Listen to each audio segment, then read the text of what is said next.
Hello and welcome to it is working, to Flory Models, PM Models Kit Show with Phil and Matt with you for the next couple of hours. I know it says 2 till 3 as Matt's just pointed it out, but we'll just keep going as long as everyone wants us to keep going, really. I think that's the plan. So good afternoon, Mr. Matt, how are you? I'm very well, thank you, yeah, really good. Very good. As I say, Very hot. we're trying something a little bit different today. So as you see, we've got the chat down there. Can you read that or is that a bit small? It's a bit small and it's blurry. Oh, as I say, yeah. It's not the... I can see it. I can see kind of work some of it out, but yeah, it's a bit... Yeah, it's a bit crap. But anyway, never mind. Hello to everybody. Don't forget, for Flory members, we're actually using YouTube's chat today just to basically give it a try and see exactly how it works. So if you guys all want to pop onto there, that would be absolutely fantastic, because this way you can actually pause the scrolling of it and all the rest of it, which makes things a little bit easier to read out the questions and stuff like that. So anyway, it is the kit show. Sorry, I got the wrong thing up as well. Look, we need that. That's what we want. So at last, we have some kits in.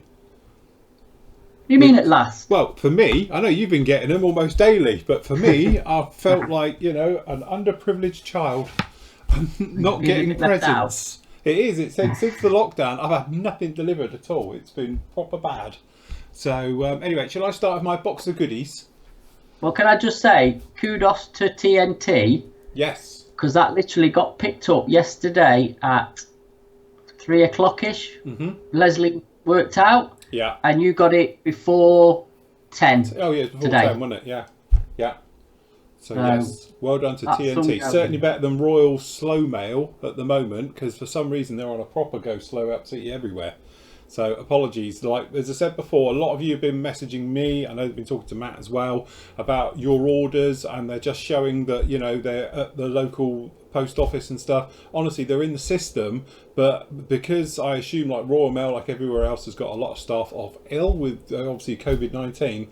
It's slow and it's taking its time, but honestly they are in the system. They've been going out every 2 days. Obviously I'm not doing orders every single day. I've been doing them Monday, Wednesday and Friday, and again as of today completely up to date with all orders. They all went out, so they're on their way to you. But I know a lot of you have been messaging say can you chase it up, and it's been sat there.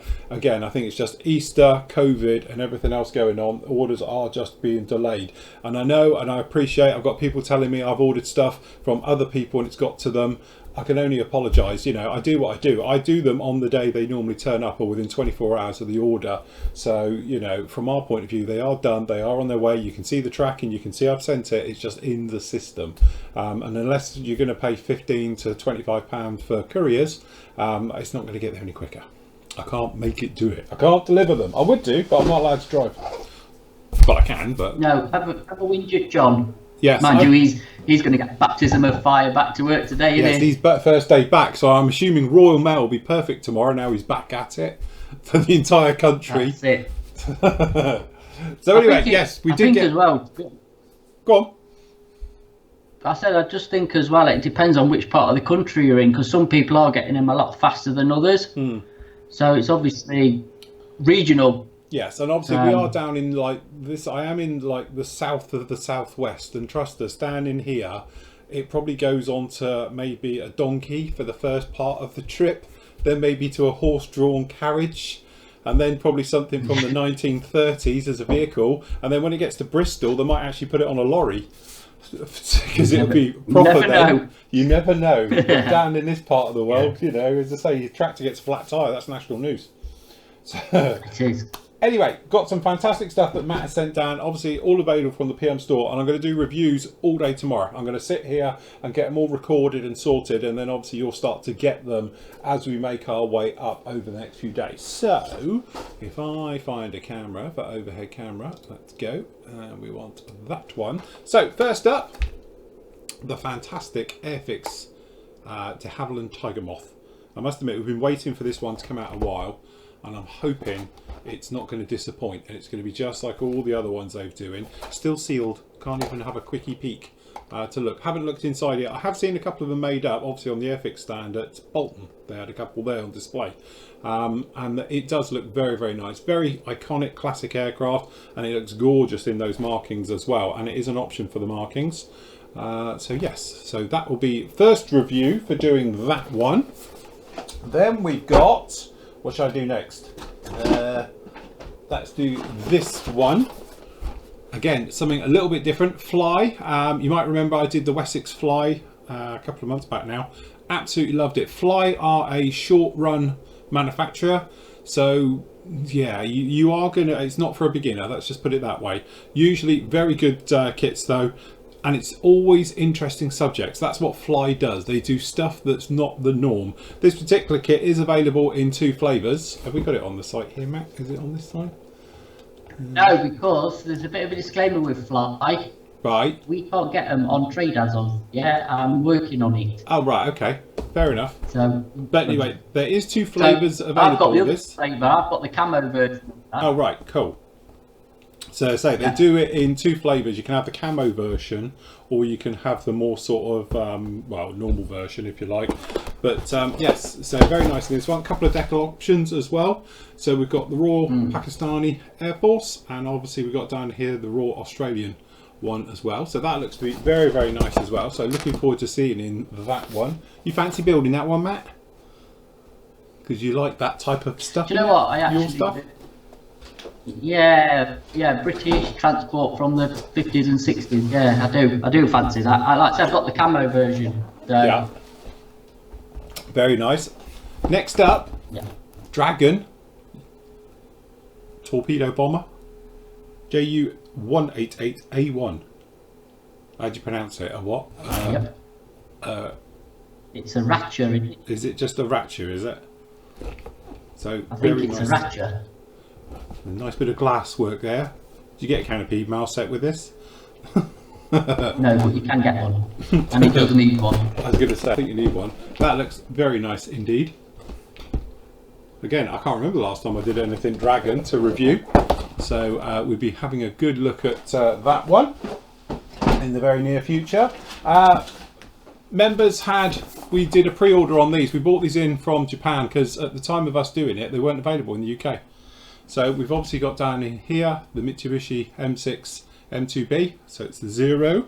As I say, I've wanted to build this kit for years, literally years and years and years. So when this actually sort of became available, when we said look, we can bring in and import our own, we thought, do you know what, I'm going to do it. And I probably will build it as well at some point, nothing too soon because I've got lots of other things planned. But yeah, definitely one of those iconic aircraft, and obviously for Tamiya's 32nd series of kits, absolutely beautiful indeed. Have we got any of these left over to put in the store? Were they all gone? No, they was all gone. I just ordered in, right. and they've all gone. We could get some more in. It's just going to be a lead time now. So, but yeah, just what was on the pre-order. I think we only had 6 come in, a couple of boxes, I think, and then they're all snapped up. Yes. So, but no, something very nice. Anyway, I will do the review of it. And again, on the Tamiya front, we've got the 48 scale. Why is it so heavy? It's heavy at one end. I think they have metal bases, don't they? Do they have metal? I can't look, otherwise it's not like I've seen it before. Oh, sod it.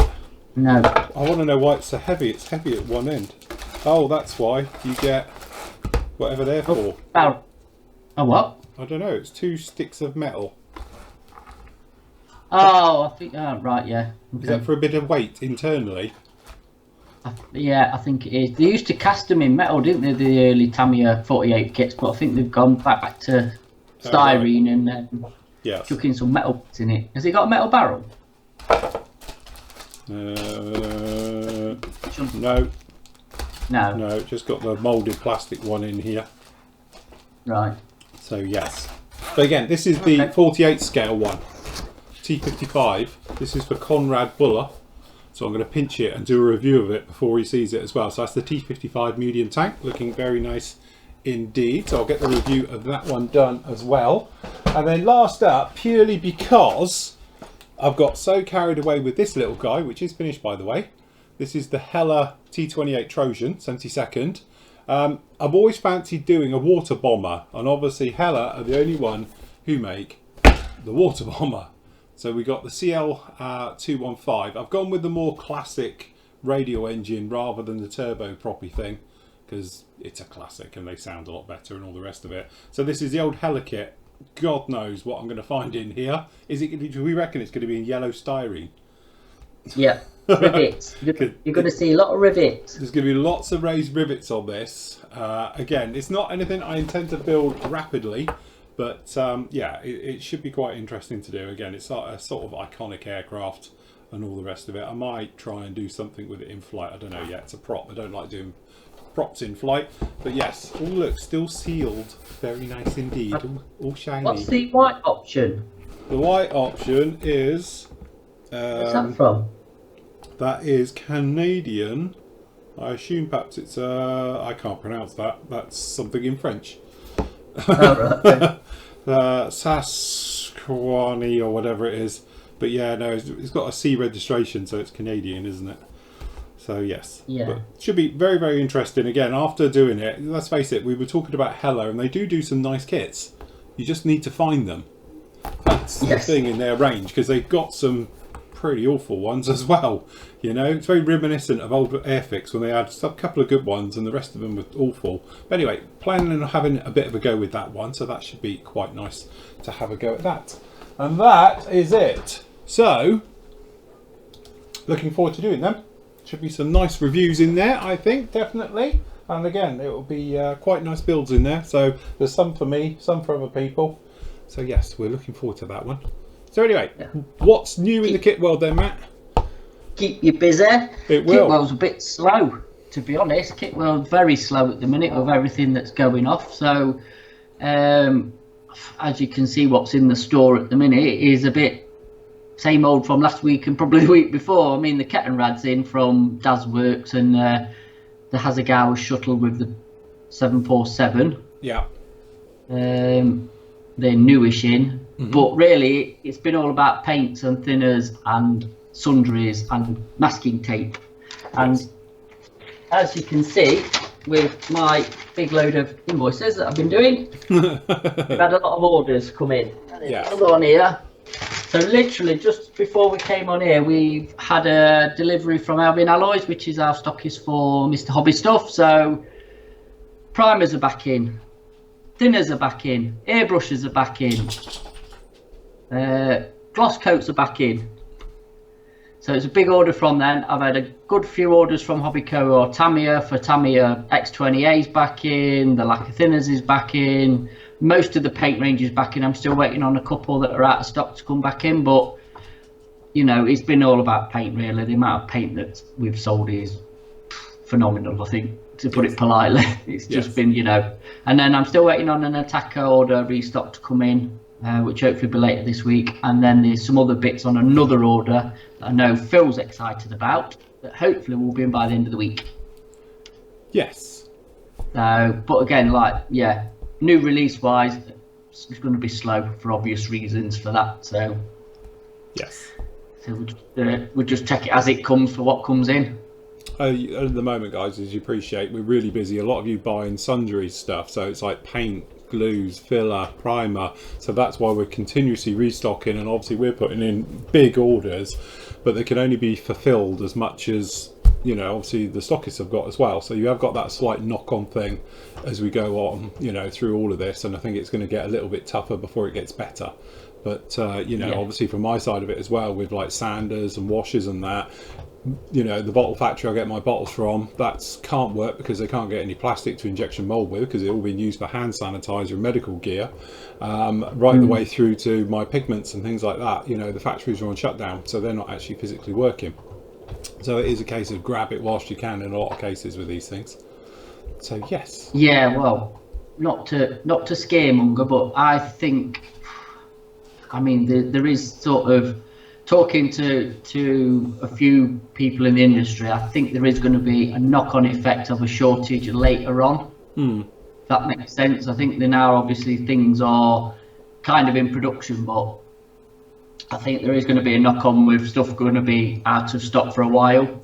So I think it's going to be more paints and stuff like that though, rather than probably the kit side of it. But again, I know I put an order in with Hobbyco for some paint, and there's definitely some that's not come because it's out of stock.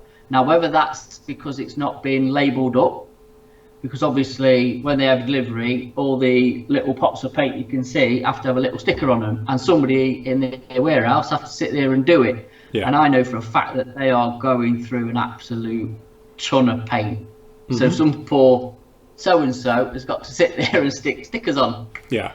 Which can't be the most exciting job in the warehouse, can it? But so whether it's to do with that and they've not been stickered up, so they're not ready to come out, or whether they are completely out of stock and they're waiting for another delivery to come in, or I don't know. I don't know yet. So again, I'll have a catch up tomorrow with our man in the know, and I'll ask him. Yes. So definitely.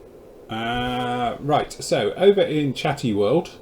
As I say, I'll just start from where we are. Question, is the PM store getting Sanders starter packs in, please? I'll be honest with you, yes, they've been sent them, but they haven't arrived yet, have they? They're still not there? Right, no. Okay, because again, they got sent last week. So this is what we're talking. They're in the system-ish somewhere, because to be honest, I couldn't get them all in one lot. So Matt had 2 lots. One's turned up, one hasn't. So yeah. Yes, I will inevitably try and chase it, but again, I think it's literally just in the system. That's the trouble with it. It's one of those. It's very difficult because you're like very thingy, but yes. Yeah, it's not a lot we can do. As soon as they're in there, they'll be there. Yeah. Andy says planning would be positive of the world. One of the questions about detailing kit for the HPH, the Revel 132nd HE11P. Sorry, my joining off question there somewhere. Probably. Sorry, forget that. The Tiger Moth is a surprisingly small box. Yeah, but don't forget it's a small plane though, isn't it, really? I was going to say, it's not a big aircraft, is it? It is a little bit ickle. Hello from Norway, hello from Sweden, lots of places.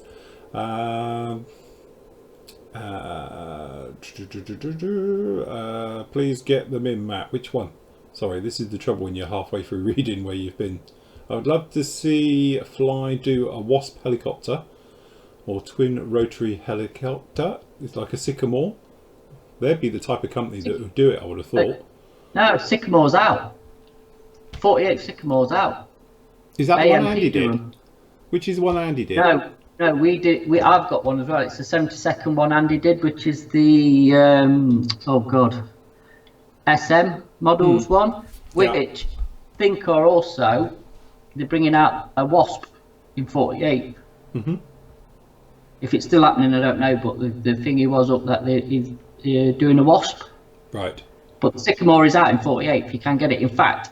I've got it in our basket to get it out of Germany. That and the Dragonfly from AMP, I think, do it. Mm-hmm. So they'll be interesting. As of Fly, I need to find either the importer in the UK or get in touch with them direct, because there is some interested. Like I see the Wessex U-built's a nice. I loved it. Yeah, it's a really nice kit. It is definitely. And it looks stunning up on our mezzanine. It was a really, people always come and have a look and comment on it. So, like I said, they do. I know Andy's built one, the Hurricane in 32nd, which again is a much under sort of produced kit in that scale. Yes. Overlook. Takes a bit of getting together, but it does look like Hurricane when it's done. And again, the Super Freighter, and they do some other weird and wacky stuff as well. So, yes. So if anybody knows who the importer is in the UK, let me know. Yeah, definitely. Go on, Phil, build the Hella. I will build it. It's on my hit list to do. I just don't know exactly when I will be doing it, but I do intend to build it. As I say, it's a bit like that Zero. I've had my eye on it for donkey's years and always said I'd love to do one.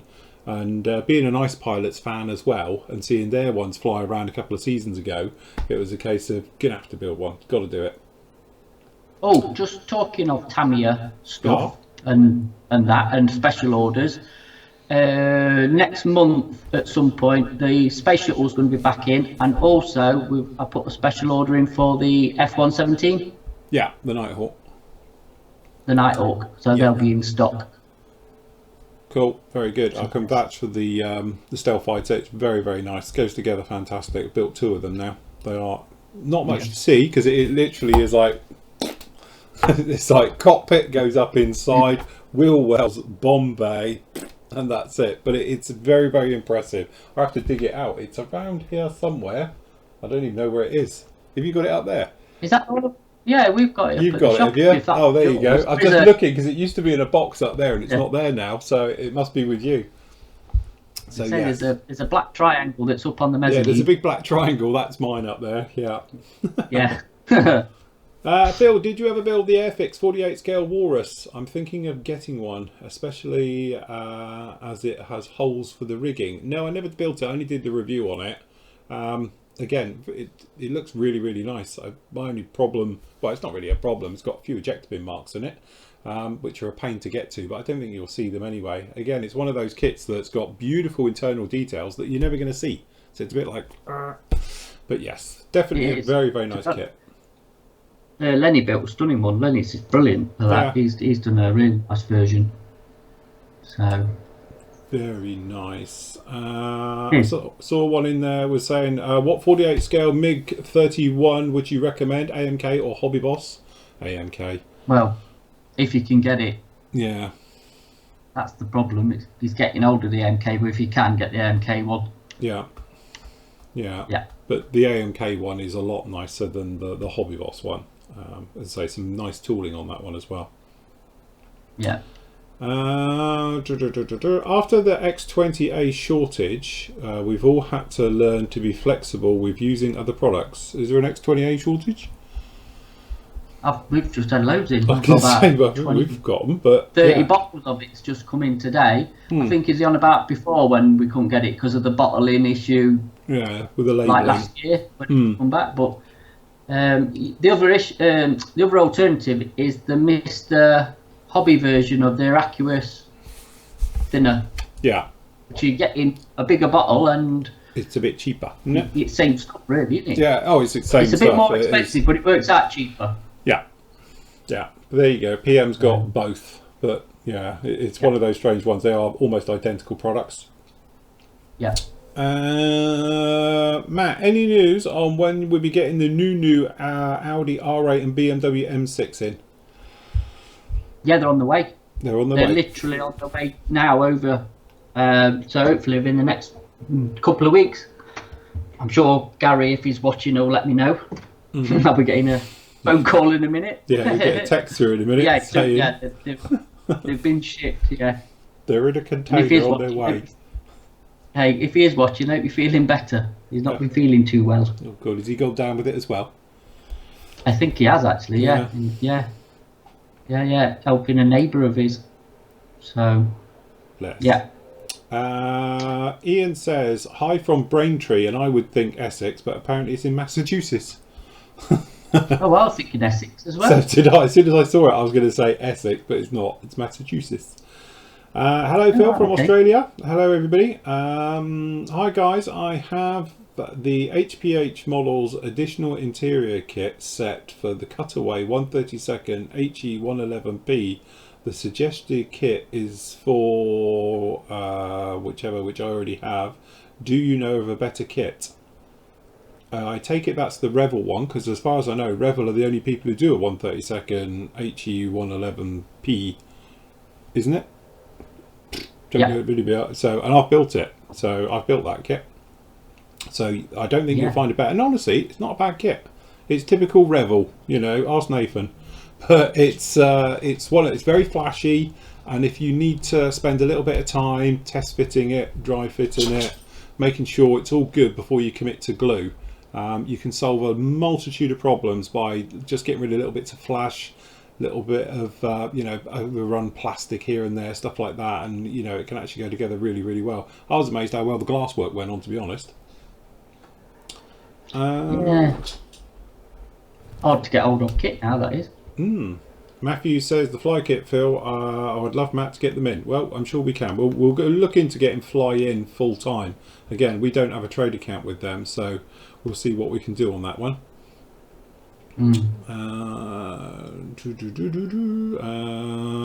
Rob McCluskey says the Revel 148th Eurofighter any good as a kit? Any problems I should know about it? usual thing with the, because again, it's Revel. The intakes are a little bit soft and a bit, you need to commit to filler in there. But again, I wouldn't waste too much time messing around with it. Just get in there, get the filler in there, sand it, shape it, and all the rest of it. Apart from that, it's fine. Again, you just want to take your time, because of the way the wings, it's a long old seam line that joins to the wing. So take your time and glue it in sections so you get a nice seamless edge to it. Because the thing is, if you start committing to going in there with filler, it's a bit of a pain. But you can get away with doing it without filler if you're a little bit careful with the wings going on there. But again, it's just one of those things. It's got sink marks in it. It's got burnished plastic, which leads to problems with flash and stuff like that. So making sure all your parts are clean, and you'll be good to go with that one. But I've built all of them. I've done the 70-second through to the 30-second. So yeah, they're all right. It's go on. That the only one, isn't it? It is, yes. 48? Yes, in 48th it is, yeah, and 32nd. Well, Trumpeters doesn't count, because Trumpeters is the prototype with the Tornado engines. So yeah, don't count. That don't count as it. Definitely doesn't count. Hi Phil and Matt. Building an early B17G with olive drab and grey scheme. Can you recommend the best colour match, please, for paint? Again, this is one of those like Luftwaffe colours, because olive drab is probably the worst colour, because olive drab, depending where, when and all the rest of it, it just weathers very, very heavily, and they change the colour right the way through the war. I think that's what we all agree with olive drab. So honestly, anybody's olive drab, give it a go and just stick to your guns with it. And as for the grey underneath, I can't remember which one it was actually. Is it like a neutral grey underneath they have on those? Yeah, it's just neutral grey. Tamiya do a neutral grey. Yeah. Guns do a neutral. I think everybody does a neutral. Attacker definitely do a neutral grey. Everybody does one. Again, just pick one. I would say literally just pick one and go with it. Yeah, absolutely. You know, whether that bad, you look at some coloured, because there were coloured pictures, obviously, look at some coloured pictures of B-17s and you'll see how they just got hammered. Yes. So, yeah, just pick a base colour and go for it. I mean, these Tamiya do an olive drab, don't they? Can't remember what number it is. I'm looking 60 something, is it, or 50 odd? I don't know. Somebody will shout out. But yeah. Yeah, the olive drab's XF62 and then the neutral grey's XF53, isn't it? So, yes, but again, it's one of those, honestly, don't get tied up with paint colours and all stuff like that, because by the time you weather it, it's washes, stuff like that, it's not going to be the same anyway. Hi Phil, will you ever do the Enterprise refit 1/350th scale as a build? Thanks. No, because we've already got one on the site that's done far, far better than I could ever do it. But so yes, again, trouble is with ships and stuff like that, they are just so big. Or do you mean, actually, I'm thinking, do you mean the other Enterprise? I'm thinking the Star Trek one, as in the 1701. Star Trek one. Yes, Star Trek one. I have it. I've got it right there. I've got the 1/500 scale one. Again, never say never, because I do like my sci-fi. If you're thinking that way. Ship-wise, probably not. It's just so much effort and time involved in that. It'll tie me up for 6 months doing the build. Working on the 132nd Tamiya P51 kit. Fairly easy to build for the detail. It's a beautiful kit. The only thing I would do is add a little bit of wiring around the engine. Could do with a little bit more, well, bits really around the engine and all the rest of it. Bit of plumbing, bit of wiring, and it really, really does make a very, very nice kit in there. Any news on the Ryfield Models Challenger 2? On its way. On its Again, way. it's like it's on a. I think it's on a boat. On a boat. Come in. Slow boat from China, literally. Literally, yeah. Yeah. What's the best SU-17-22 fitter? Hobby Boss, I'd say. I would, in 48th, yeah. I know there's people out there who say it's unbuildable and all the rest of it. But again, I think you're down to basic modelling skills with there and knowing what to do with filler. You know, if you get yourself into it, it'd be absolutely fine. What are my thoughts? Hold on, which one would you pick? Because Kitty Hawk do one and Hobby Boss. I'd be Hobby Boss, yeah. Yeah. Because that's going to be the easier one to build. Yes, yeah. The Hobby Boss one is straightforward, whereas the Kitty Hawk one's a little bit modular. Yeah. So, yeah. Tell you what though, it does build all right when people finished it and built it. It looks all right. I was going to say, if you have a scoop around the forum, you'll find loads of them on there. If people have done them, they always look fantastic. Yeah. I think it was a lot made out that it was unbuildable by certain people, and yeah, don't agree with that. It seems pretty good to me. Everyone I know has built it, so I haven't had a problem. Yeah. What are our thoughts on the Kitty Hawk Huey? Which one? I'm looking forward to their new one coming out, the 35th scale one, the proper Huey. As for the 48 scale ones they were doing, yeah, say I have a little bit of an inside knowledge on there, and I don't know how much I can talk about, but it wasn't what it was supposed to be. It should have been a far better kit, and I know the people who are involved with it as well. So, and they're very good. They're excellent at what they do.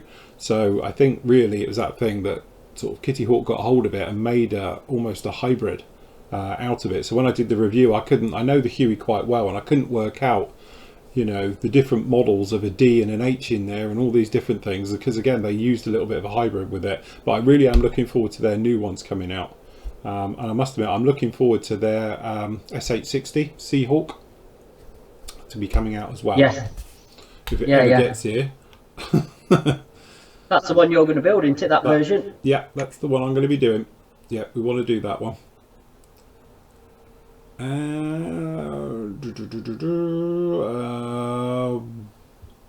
Do you stock and ship X20 to Denmark? I can't find it anywhere.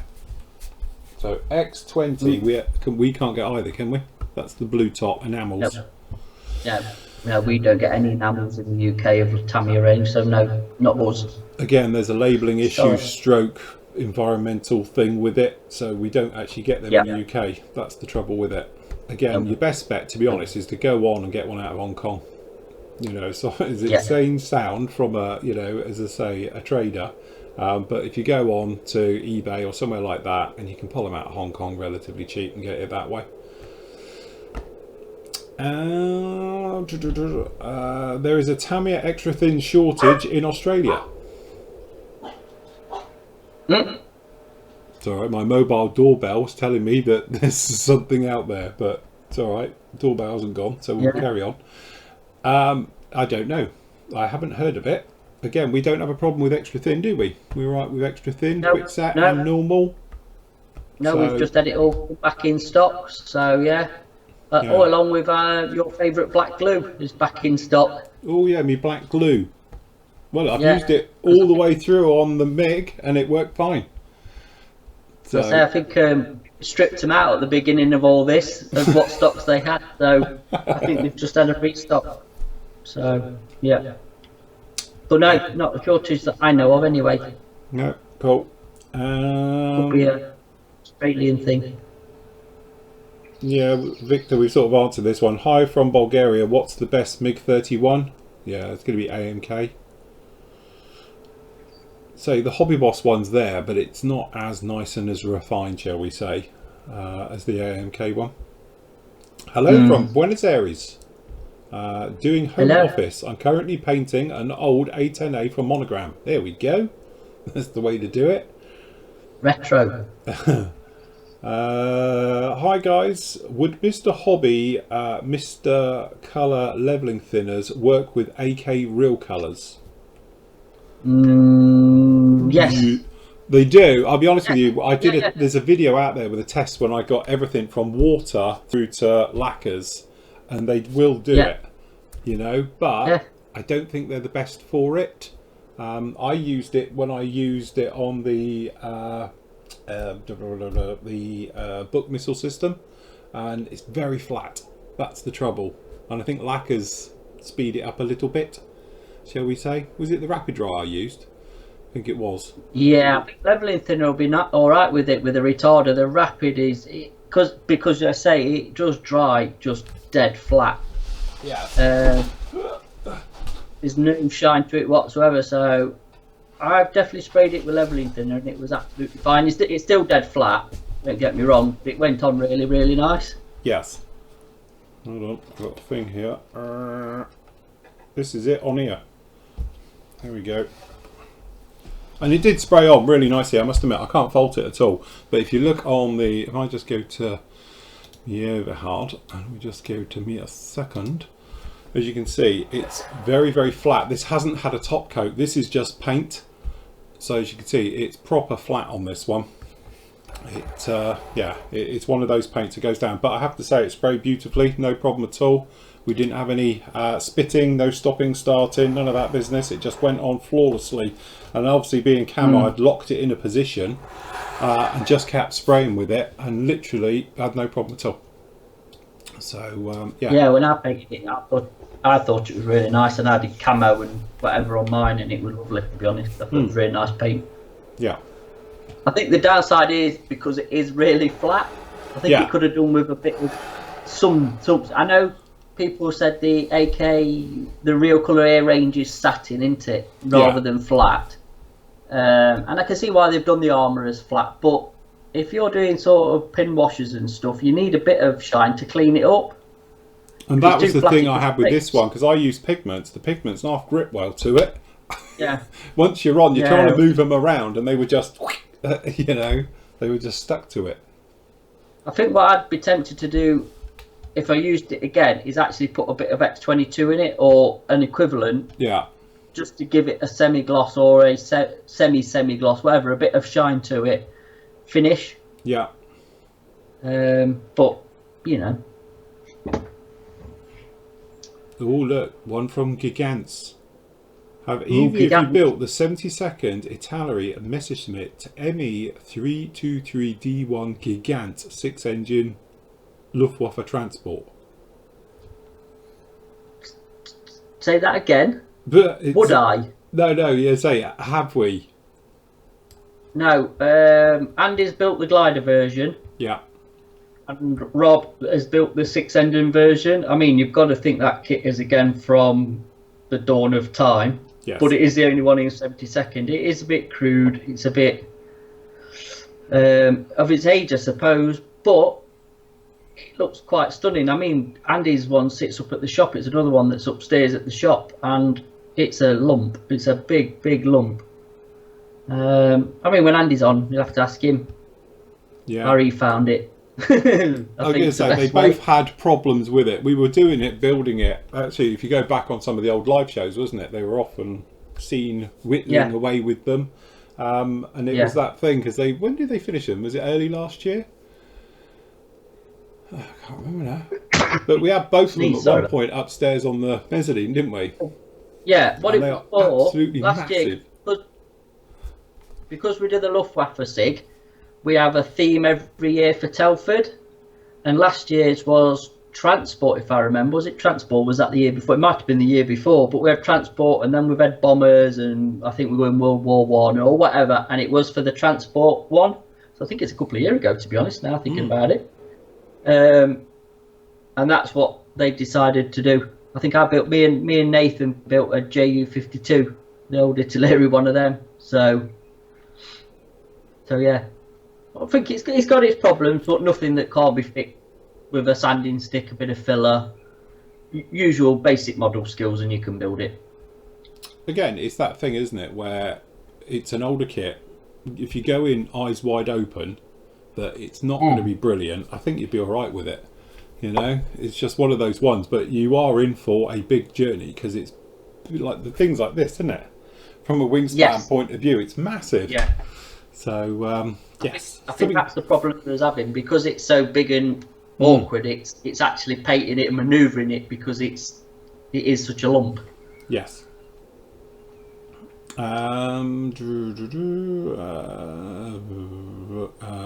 guy's talking about Bondo. I've tried model filler, every model filler known to man, and actual American Bondo glazing putty is the only one that works just right.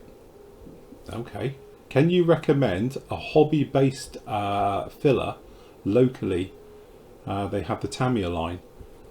Again, Tamiya's own filler isn't bad. You use it, don't you? I think it's brilliant. I wish we could get it over here. Yeah. I really like the filler. I might have one here, actually. If I've got it here, wherever it is. I've got everybody's filler somewhere. See if I can find it. AK. But no, it might not be here. It might be at work. No, it might be in there, but I'm not going to look for it. But yeah, I really like the filler. It's one of them annoying sort of parts of their range that we can't get in this country, along with the panel liners and polish and stuff like that.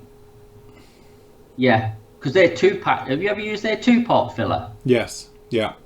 What comes in the green in the tube sort of packet? Yeah. Because that like chewing gum, that is brilliant for making tarps and you know, sculpting filler. That is brilliant. Again, it's So yeah, I would recommend the Tamiya filler. Again, it's just really annoying. We can't get them in the UK.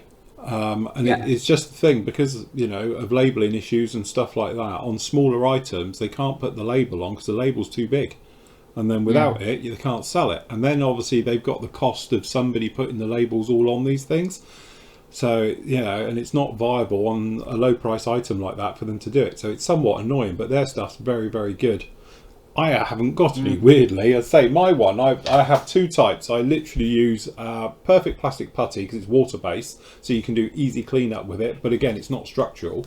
And then obviously if you watch yesterday's live show, we were saying that you can use like super glue mixed in with some talc or baking soda or whatever you want to use from that point of view, right the way through to homemade gloop filler and stuff like that as well. So you know, there's various different options of it. It just depends on how quickly you want it to dry, because super glue is brilliant as a filler if you want a quick job, but it's rock hard, so you can't really rescribe it very easily, and it's very difficult to re-rivet over it.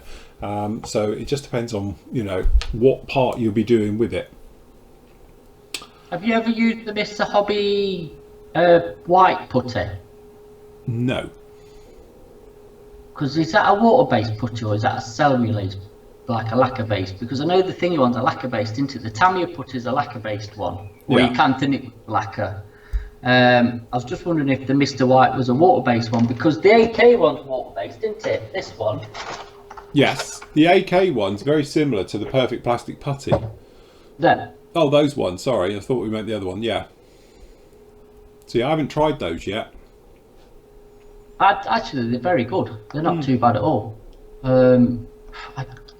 Again, you're always going to get a bit of sinkage with them because they're not a 2-component filler. Yes. They're air dry, so you're always going to, you know, have a slight bit of sinkage. But I mean, I know you like the perfect plastic putty, and there's a Vallejo one that comes in the little tube as well. Yeah. Which is, if you're doing wig roots and hard to get places for sanding, it's ideal because you could just wet a Q-tip or a cotton bud and just, or your finger even, and it's like, what do we call it? Like corking.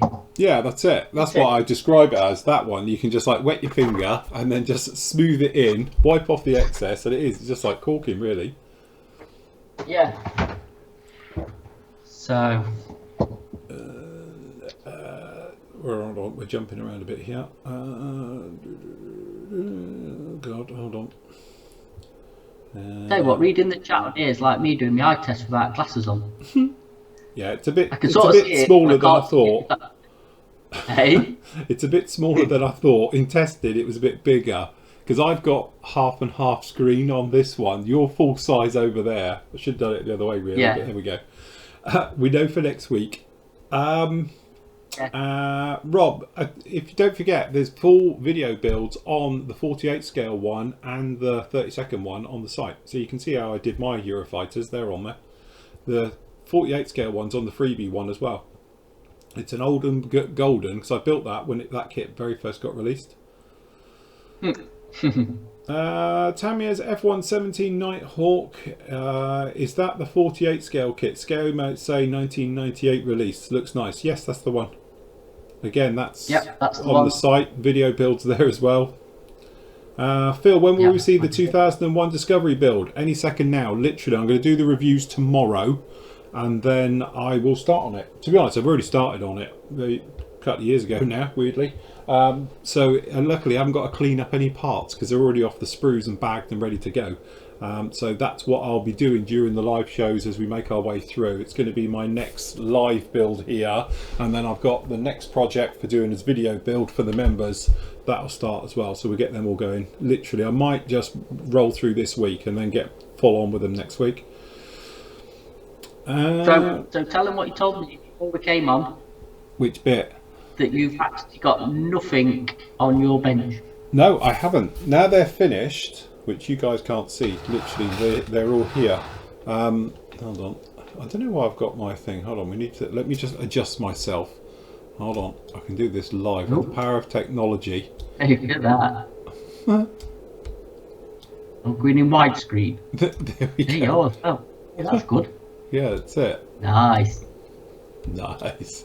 So yes, so here they are. They are done. So as you say, they're both on there. So I'm for first time in, I don't know, it's got to be a couple of years. I actually haven't got a build on the go. Now we've done the Buccaneer as well, because normally I'd have something sat over there in primer or whatever. So this is actually the first time I'm sat here with not a kit on the go. That's sort of unheard of for me. See, this COVID thing, getting all these old kits done and built and finished, it's great. I've got nothing partly started whatsoever, which is very odd. I can't believe it. Tamiya Grey Putty's garbage. Alright. Do they do different ones? I tried have you ever tried their ultraviolet one? So they do a UV putty. And I tried it during the commission days because I thought, oh, a putty, you could zap with a light and it dries instantly. It'll be brilliant, you know. So it separates in the tube and you get it out and it just looks like normal putty and it's almost like a wax over it. And then you put it over your bit you want and all the rest of it. And then I've got like a big ultraviolet light, so we stick that onto it for a couple of minutes, and that's fine, and it does set it. But the trouble is, when you try and sand it, this waxy stuff fills up your sander, so you can't sand it, and it's gooey and it's like messy and horrible because obviously it's the components that are in it, and I couldn't get it to work, so I gave up. You ever tried that Bondicker's filler? No. I know obviously you've got to put it in like thinner layers, set it. Yeah. But I'm thinking, in theory, that should actually work as a filler. We need a test. But I don't know what it sounds like. Yeah. Yeah, but I don't know what it sounds like. That would be the test of it, obviously. I think it would fill, but I don't know what it sounds like. So it might be worth a try on Buster. Yeah. Or son of Buster. Son of Buster. Yeah, great grandchild of Buster. Yeah. Fair enough.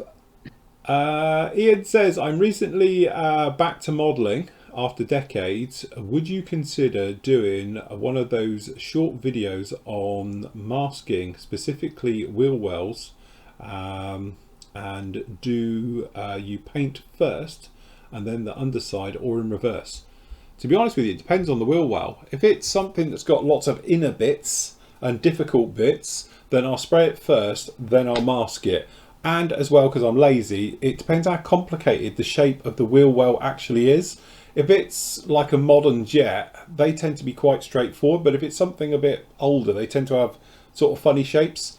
So from that point of view, if it's straightforward, I will probably just come along afterwards, tape it off, and say it's white, for example, then spray the white into the wheel well, okay, and then weather in the bits and pieces, unmask it, and away you go, and it's done. But some of them are actually do them in situ, so I'll do the wheel well, paint detail and all the rest of it, then I'll put the doors back on it, and I'll use a little bit of like white tack or something else like that to hold them in place, to cover it, and then just spray over the entire thing. Or if it's just a case of like, you know, cutting in some sponge, so I always keep the sponge, which you know I do down in here somewhere, I usually do.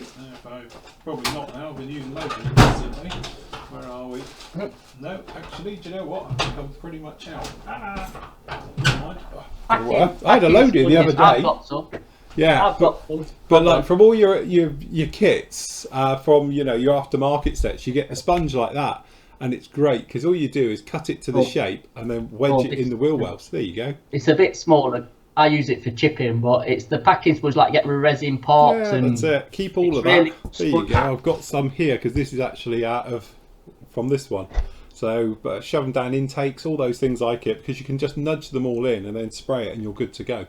And sorted. And so I wouldn't worry too much about overspray as well, because I know people get a little bit sort of het up over it, but the reality is, if you ever look at a real one, they've got overspray, because doors don't actually close.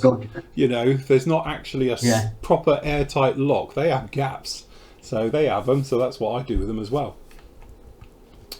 Nine Bolt says, hello chaps, I emailed your PM sales address the other day getting extreme metals, various thinners and some other bits, and getting those added to a non-urgent order. Did you get that, Matt? Oh yeah, that was yesterday. Yeah, I've got it. Yeah, I've just, to be honest, I've not got round to answering it. But there yes. you go. We'll be done shortly. I've got a list of emails to answer, so yes, I'm not ignoring it. So no, cool. Yeah, that's good. I think some on the list has actually came in today. I know the extreme metals. We've got an order in with AK direct. I just don't know how long that's going to be before it comes in. To be honest, they've got it. I've had a verification they've got it. I don't know how busy they are. I don't know what sort of staff levels are running in Spain. And I don't know when it leaves Spain, how long it's going to take to get to us. Yeah. But it's a big order. And I mean, it's a big order. There's like the oil paints on it. There's all the Abteal lung thinners and stuff. There's the extreme metals on it. There's a load of weathering sets on it. It's massive. It's a big order. Some tools, all sorts. So really, we could do with it as well. I might shoot an email over actually to chase it up just to see how they're doing, but obviously they're in the same situation, if not worse than we are over there, so there's only so much they can do. Yeah. So what it might be is you get some of it and then you might have to just wait until the rest of it sort of comes into stock and have 2 orders. I don't know, but I'll message you about it. I'll send you an email and see what you want to do. Cool. The guys are all talking about X20A. Okay, and Matt just sent you a PM. Read the order I made this morning. That's from Phil Frisk. So yeah, got another one in there. Are we getting more AMK Tomcats in? Well, yes, we will. Again, I don't know when. Yes, don't know where. But as I say, I think their company's had some restructuring. Yes. Shall we say? So consequently, orders are a little bit hit and miss at the moment. But yes, I'm sure they'll sort themselves out. But like a lot of companies at the moment, they're having restructuring, shall we say? Well, again, they're in China, aren't they? So yeah, they're then just probably coming out of lockdown or whatever. So, and I presume if it's still the factory that does it, that's an injection molding factory for other stuff as well, isn't it? Yeah. So, I don't know. We'll see. Yeah, I think the guys are all talking themselves about fillers. Filler. Enjoy it. Afternoon, gents. Taking the jump into my 1/16th King Tiger, the trumpeter kit. Your thoughts, please. Great live shows. Please keep them coming. Mind you, I always say, don't get me wrong, they look fantastic. Yeah, I've got my Tiger down here. And, but the thing is, when you're going to be doing your painting and your weathering with them, when you get into the really big stuff, you need to go that extra mile. You can't just get away with like you can with a 48 scale or 35th scale armor. You need to put in that right level of details and weathering into them. Otherwise, they just look like a toy. It's very difficult when you're working with bigger scales. People tend to think that it's harder the smaller scales because it's small and fiddly. You can actually hide quite a bit in smaller kits and get away with it, to be honest, because when you're on big kits, it's a big old canvas.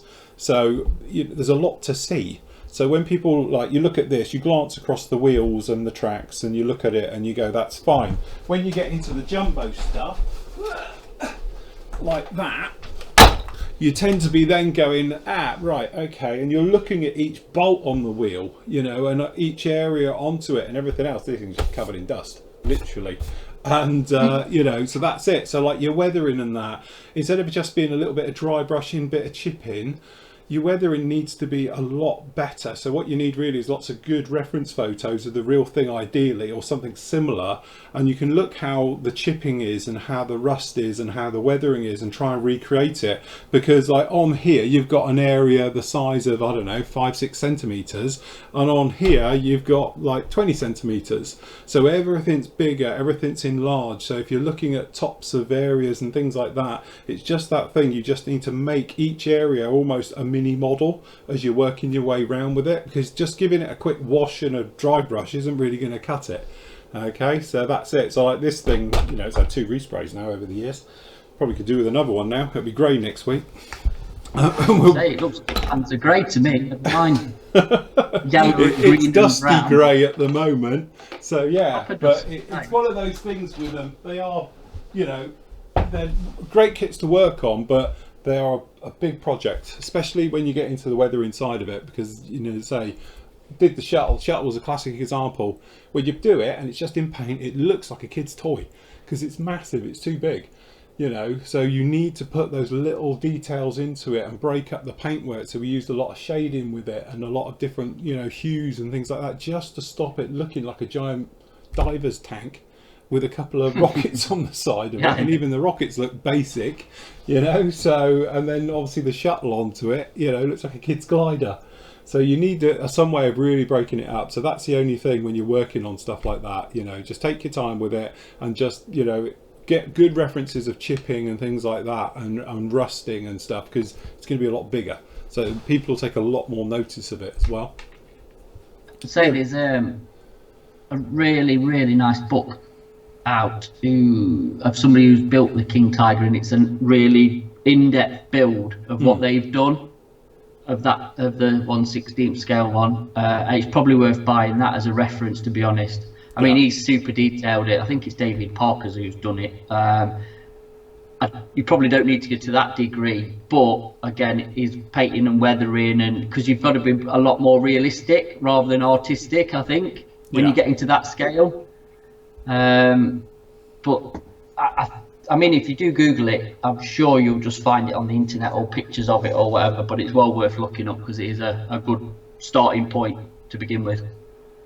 Yeah, as I say, you know, it's one of those things with it. References, really, you can never go, you know, without. It's one of those that you need them to give you that level of detail into it. So you say a good reference book. You know, I know I'm a bit of a whore for books, to be honest, because I do like my reference books. And but again, it's that thing when you've got it there next to you and you're painting or weathering or getting ideas for it, to have a reference of it to give you that type of look. So it doesn't matter if it's the real thing or someone's built one as well. You can take your cues from what you see. So you can do that type of weathering to it, or you might think, I like it, but I'd like to do it in this style and various things like that. And you know, that works really, really well. Yeah, I think just use it as like say a reference or a bit of a guide, shall we say. I think you do your own spin on it, but very good. Inspirational, that's it, to give you inspiration. That's what it's all about. Joel saying the quarantine's driven me 4 kits in 3 weeks now, and now he's tackling the Atari 72nd Gigant as well. He goes, wowzers, any tips? Like I said, you're going to go in eyes wide open with it. The big kits, you know, so just watch your flash, dry fit everything. And the wheels are a nightmare because the guys kept breaking them, wouldn't it? I think Rob lost one of his. Trying to get them all to touch the ground. What you got to think is it's a kit from the 70s. So just bear that in mind and enjoy it. Because it is impressive when they've done. They do look the part when it is done. Again, it's one of those ones where I think it's very easy to buy Tamiya. It's very easy to buy, you know, the latest manufacturers and have a straightforward build. But every now and again, it's nice to have a go at something where you know full well it's going to be a nightmare, because you have such a sense of satisfaction. For me, it happened when I did the Bear. You know, when I did that TU95 bet, everybody, without exception, who's built it, told me it's a nightmare. Nothing fits, nothing goes together. So I went in wide-eyed open that yes, the engine nacelles do not fit. You know, yes, it's got massive fit issues here, there and everywhere. And because of that, it's a case of, well, it doesn't matter, because what I'm going to do, I'm going to super glue it roughly in place and I'm going to fill it full of filler. Sand it aggressively with heavy duty sandpaper and sanders and stuff like that, and then we'll then do the finesse work and we'll get another layer of filler into it and everything, and then we are going to have to rescribe it. I ended up rescribing and re-riveting the entire thing anyway, but it was one of those that actually afterwards, once it was done, it's such a great sense of satisfaction to it that, you know, actually it turned out very, very nicely, and I was very happy with that.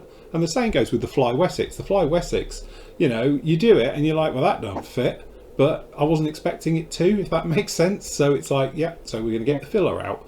You know, don't be frightened of using filler. I think a lot of people, it's like, well, it's a modern kit, shouldn't need filler, you know, but, you know, I don't know. There's still that thing where filler, that's what it's for, isn't it, at the end of the day?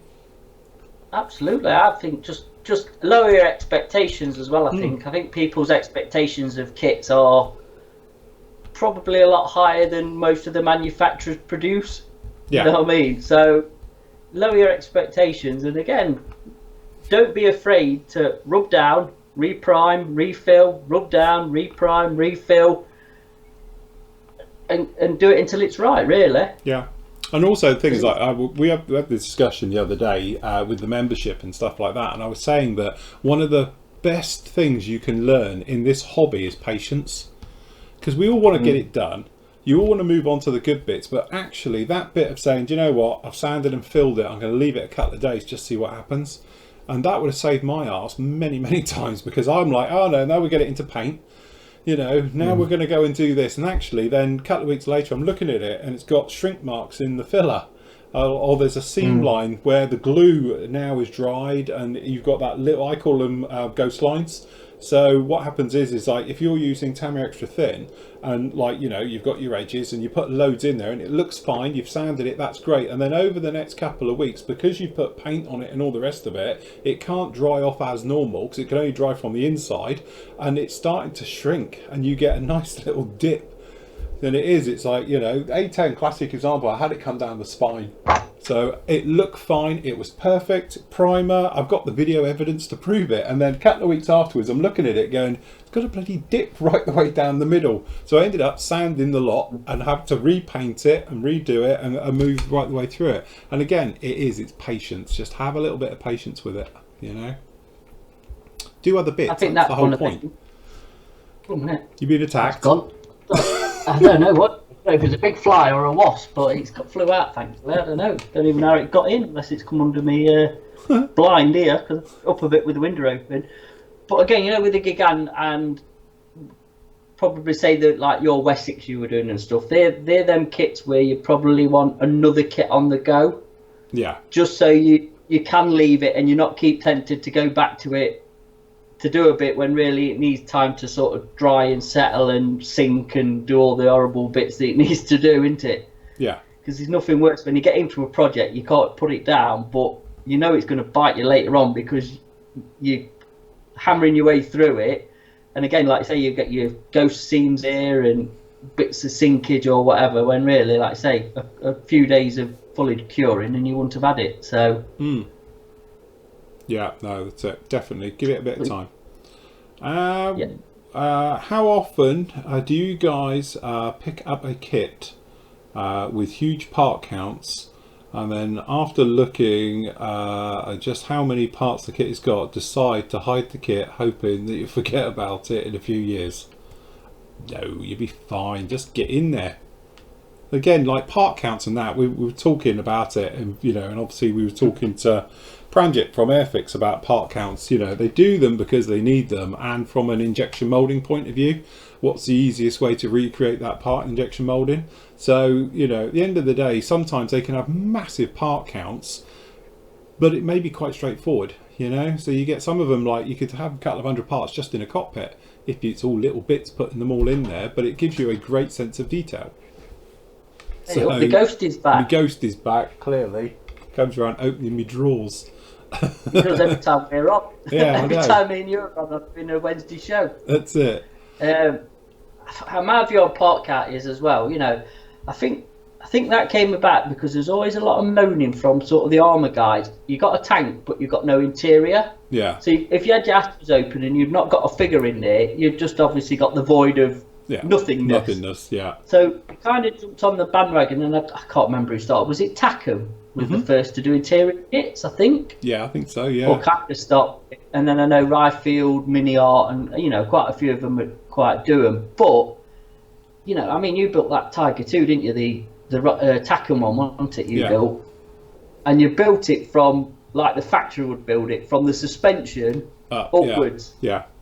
And unless, like I say, you've got it, how yours is displayed, obviously split open so you can actually see. Yeah. If you're going to button it up, you've done a lot of building for nothing. Absolutely, to see nothing. And it's, I like the idea of the Ryfield model Sturm Tiger with the part interior. So if you've got the hatches open, you can look in it and you can see the fighting compartment. You ain't messing about with engines and the driver's compartment. You've got what you will literally see through the hatch. And I think that's a far better option than wasting your time and well, not I won't say wasting your time, because if you like that sort of thing, but you know, for doing a lot of building and detail work that you're never going to see. Yeah, and I think that's the thing, because when I did that King Tiger, it was more of a thing to do to show people how to do it than my personal preference. Because even in that, you think you've got God knows how many parts make up the engine. You don't even see any of that, because it's got like cover on the top, and then the top of the engine, you don't see any of the workings down around it.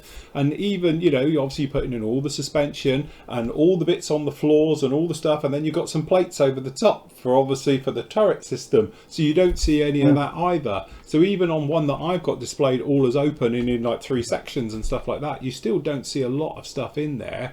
But if you're into armour and you appreciate the mechanics of it, it's quite an enjoyable kit to do, because there you are playing with torsion bar suspension. You're going in there, you are putting all the drive shafts from the engine right the way through underneath the floor. So you actually get quite an interesting insight into the workings of a tank, because you're putting in all these parts, you know, as it would be, even though you don't see most of them anyway, even if you do have it open like me.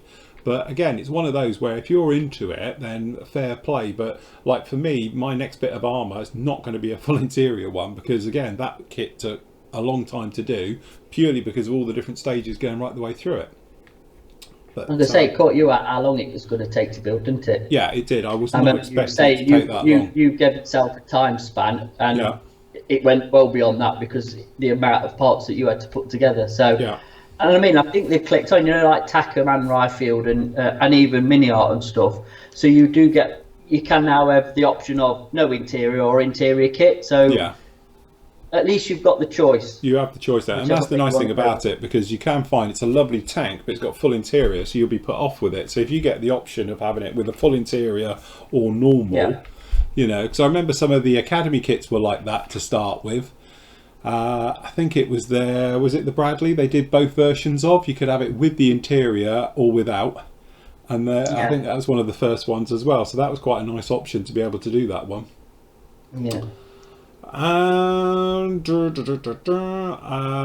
ScaleMates yesterday and found that AZ Models are doing a new tooled 72nd de Havilland Hornet. Ooh, be quite nice.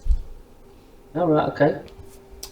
Question. Afternoon guys, bought myself the Artillery 148 scale Gulf War GR1 IDS. Is it any good? Too late now if it's not. Cheers, John. You should have been on the other shows with Nathan, obviously talking about the Tornado, because obviously as we pointed out on yesterday's show what's wrong with it in all its glory. So watch yesterday's show. It's about halfway through. Nathan gets all the sprues out and explains what's wrong with it and what you need to fix, and that'll give you a bit of insight, because it just shows obviously Nathan's got a wealth of info on these things, because I always thought it was literally just the canopy and the tailplanes were wrong, but there's a few other areas on it as well. So if you have a look, he'll steer you in the right direction on that one. So what's that, the Artillery one or the Hobby Boss? The Artillery one. Oh, sorry, yeah, no, he's on about the Artillery one. Sorry, I thought you meant the Hobby Boss one. Good point. Hobby Boss one. is the one with the problem tails and canopy. The Italieri one, I think it's just old. it's just I think that was the best basic and old. It doesn't have flaps and slats and all the niceties. Yeah. That's the thing. But it does actually build up into not a bad tornado. If that makes sense. Out of sort of the older ones before the Revell one come, I think the Italieri one was the tornado of choice. It was quite accurate, if a little bit basic. So I don't think you'll have any problems. I'd just build it and enjoy it, because I don't think it'll be bad. It'll definitely look like a tornado when you're finished. Yeah. 3M acrylic red glazing putty is very good as a filler, and it doesn't shrink. But how hard does it go? Because you don't want anything that's rock hard, because otherwise you're into that thing where you can't scribe it or fill over it. Do you know what that's like? Squadron green or squadron red putty. It's that sort of stuff. I've had some before from, because it was good for filling pinholes in your filler work. It was that. That's what it's built for. Yeah. So yeah, if you think of sort of the squadron type putties, yeah, it's along them lines anyway. Sorry, my thing's jumping around here. It's all right. Phil, is there a glimpse to show the South African build, South American build? Not today. We'll do those tomorrow properly, because it's tomorrow's show is the proper show for that one.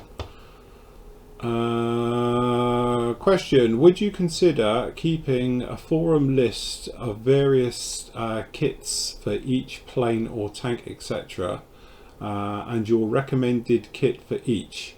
It would be nice to have a reference point and being able to check before buy. Again, where do you stop? You end up being like scale mates. That's the thing. That's the problem. Just thinking that. And also, it is the thing as well. Don't forget, I am just one person here. Somebody else might build it and think it's crap, and I thought it's been all right, And then you get somebody else to say, "Oh, for accuracy, I think you'll find the nose is 2.2 millimeters too short, and it's about 1.3 hundredths of a mil too wide, so it's unbuildable." So it is personal choice on with it, isn't it? So. You're never going to win, are you, with that? You're never going to win, because your opinion is going to be different from somebody else's, and then it's just going to cause like you say, it's the accuracy thing, and God, no. Oh God, I'm now just lost in all the questions. Sorry, I've lost me spot here because it jumped on me. Anybody tried Hitako's orange line paints? No. Never heard on them. What were they? I've heard they're rubbish. Obviously he doesn't watch us. So, but yeah, I love them. That's my go-to paint. I've got them all here. So yeah. We sell them. We sell them. That's what it is. We sell them. We sell them. There's a good reason we sell them, is because we like them. That's the whole point. Phil, what Flory wash is best for naval aircraft, and which one for metallic aircraft? Thank you. It depends what colour you're going over. Obviously, if you get naval, we're thinking just ghost greys, light ghost greys, and your gold greys. Then obviously dark dirt every time. If you're going over blues, then I would probably go down the grey line, maybe make it a little bit darker, so you can mix it to get any shade you want, things like that.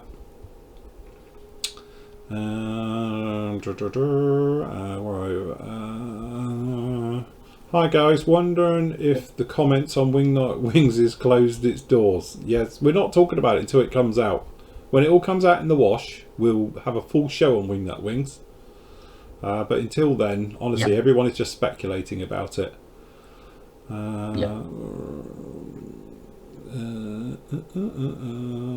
paint with... hold on, guys. Sorry, they're talking about themselves. I have a question. Can you answer it? What's the question? Need a question. Yeah. Question. Would you consider keeping the four... Oh, yeah, hold on. We did that one. Phil, is there oh yeah, we've done that one. I say it's doubling up, it's scrolling back and forth. Is there a way to pre-order stuff that's out of stock, like the 502 sets? Yes, if you go to the site, and then if you go to an item that is sold out, hold on, I can show you here on a shuttle alert. If you go to an item, you've got an email address box appears if it's sold out. If you pop your email in there and click the sign up, okay, you'll be put on a mailing list. When it comes back in, as soon as Matt puts it in stock, you'll get an email telling you it's back in stock with a link to it, and you just click the link and you'll go straight to the item. So yeah, ideal for that one. Easy as that. Simples. Simple. Guys, it amazes me the amount of people have built gigants. Who knew? See, it's a common kit. It is. Don't see many at shows. It's where they put them. Yeah. When they're finished. Yeah. I can see why there's not many at shows, because I can remember the joy of trying to get them boxed and secure. Robin, Andy had with theirs to get them there in one piece, and I'm sure there was super glue required at the other end. There was, and that was Shell with it on her lap, if I remember rightly. Didn't she sit in the car? Sort of. Somebody did, holding it. Yeah, literally. God, that was like the year Robert to old Steve's B25, I think. Yeah. Yeah. Someone had to just hold it like that all the way to Telford. Luckily, like, we're a couple of hours away from here, but still, it's still a big kit. It is, yes. Yeah. What's the best method for removing scratch or scuff parts on clear canopies? Just polish them out. Go on, Phil, show them. What? I don't know, I've got to find it. One of them, that's what you want. There's videos on this. This is number 13 or 14, FMS 013, FMS 014, and it's the polisher. And again, it'll make anything literally go to a mirror. It's great. It's what it's specifically designed for. Somebody was asking me the other day about the old ones. Are they going to come back in stock again? I might do another run of them like we did last time. So we'll have a word. Let's see if the factory ever comes online again. Are we on about them? Yeah. You've got a pack, have you? Where'd you get them from? No, that's a different one. I've only got one. That's a. Oh, right. No, that's a blue. Oh, you got a blue sponge one. Yeah, I don't know. You probably gave them me. There's a video on that one as well. Go on the site. There's a thing about polishing canopies and clear parts and stuff. You can see all about that one. Phil, I'm taking a leap into Hataka lacquer. What thinner works best, their own or self-leveling thinners? I know self-leveling thinners is more cost effective. To be honest, I use self-leveling thinners and I don't have a problem with it whatsoever. I have got their own, but I don't know. Do you think there's any difference between them? I think the only difference is their own doesn't smell. Yeah, that's a good point. Their own doesn't smell as strong, definitely. So it's nowhere near as strong a smell as leveling thinners, but either or will do absolutely fine. Lacquer thinners, basically, like Tamiya lacquer thinners will work, or whoever else does one, will be fine. It's a lacquer-based paint. So if you've got leveling thinner, use leveling thinner. Don't go out and buy. Yeah, don't buy something as an extra. Yeah. Just use what you got. Yeah. Yeah, definitely. I mean, we've worked out leveling thinner is just the go-to for everything. Sort of golden egg, or whatever, for everything. It is, honestly, isn't it? It's and the weird thing is, we've tried self-leveling thinner with stuff that works fine, and then we've tried other lacquers and it hasn't, and we still haven't worked out why that is. There's something in it. There's something in it, yeah. For behind me with the white top Vallejo, 50-50 mix, and it's brilliant.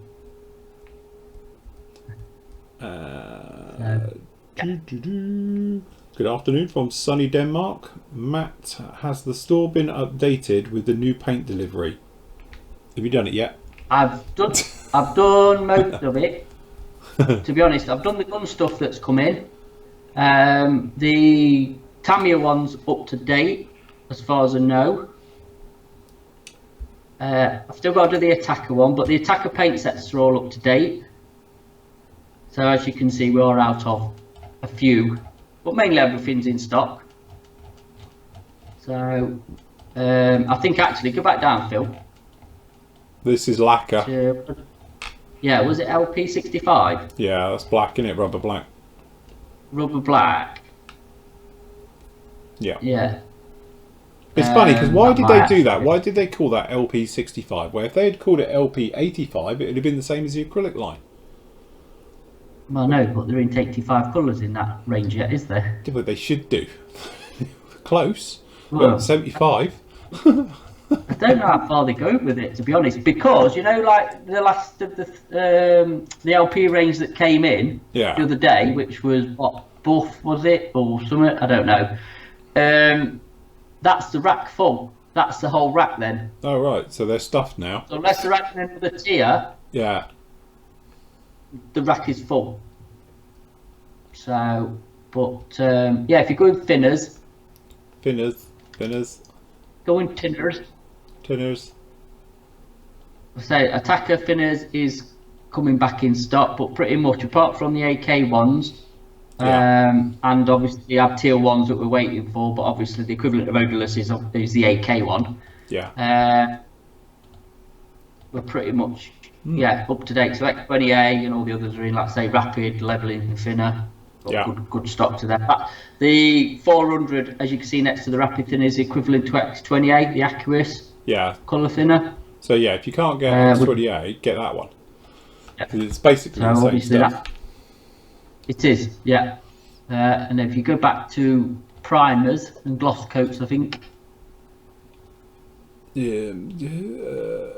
Primers and varnishes. Right. Yes. Apart from obviously the attacker gloss coat, which are in stock nowhere, so we've got to get them until attacker reopen. Yeah, 100's just come back in. GX 100, 12, 13, they're all in. They're coming in, the primers from AK when we get an AK delivery, but as you can see, the surfaces are all back in. So 1000, 12, black, white, go down, and there you go. The Mr. Primer Surface 1000 back in. Yeah. So yeah, I say we've had good stock delivery today. So cool. So yes. Very good. Lots of stuff. Right, okay. I rushed home to pop a pizza in the oven and crack open a cold one for the live stream. Brilliant. I was wondering where that was going. I should have pre-read that one. Yeah. Somebody will get me one day. Yeah. Phil, any chance of getting some armour guys like Kev on again? Hints and tips, general chat, please. Absolutely. The thing is, as I say, it's at the moment no one's doing anything because everyone's on lockdown. I could say can't come round. Can you sit him 2 meters apart? I could put him on the other side of the window. He could actually. I've got 2 meters here. I could have a perspex screen between us. Yeah. But yes, I'm sure Kev will come back on when we can. We're more free to move around and. Be in contact is there a with each discount other. code for the PM store? What do you think we are? Charity? Yeah.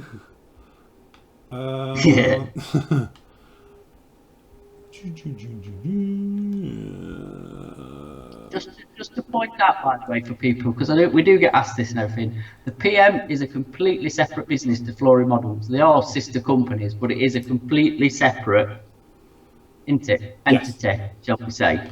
Yes. I know we stock Flory products and stuff, and obviously Phil and me are business partners, but as a business, it's completely... They are separate. Separate from Flory Models, so yeah.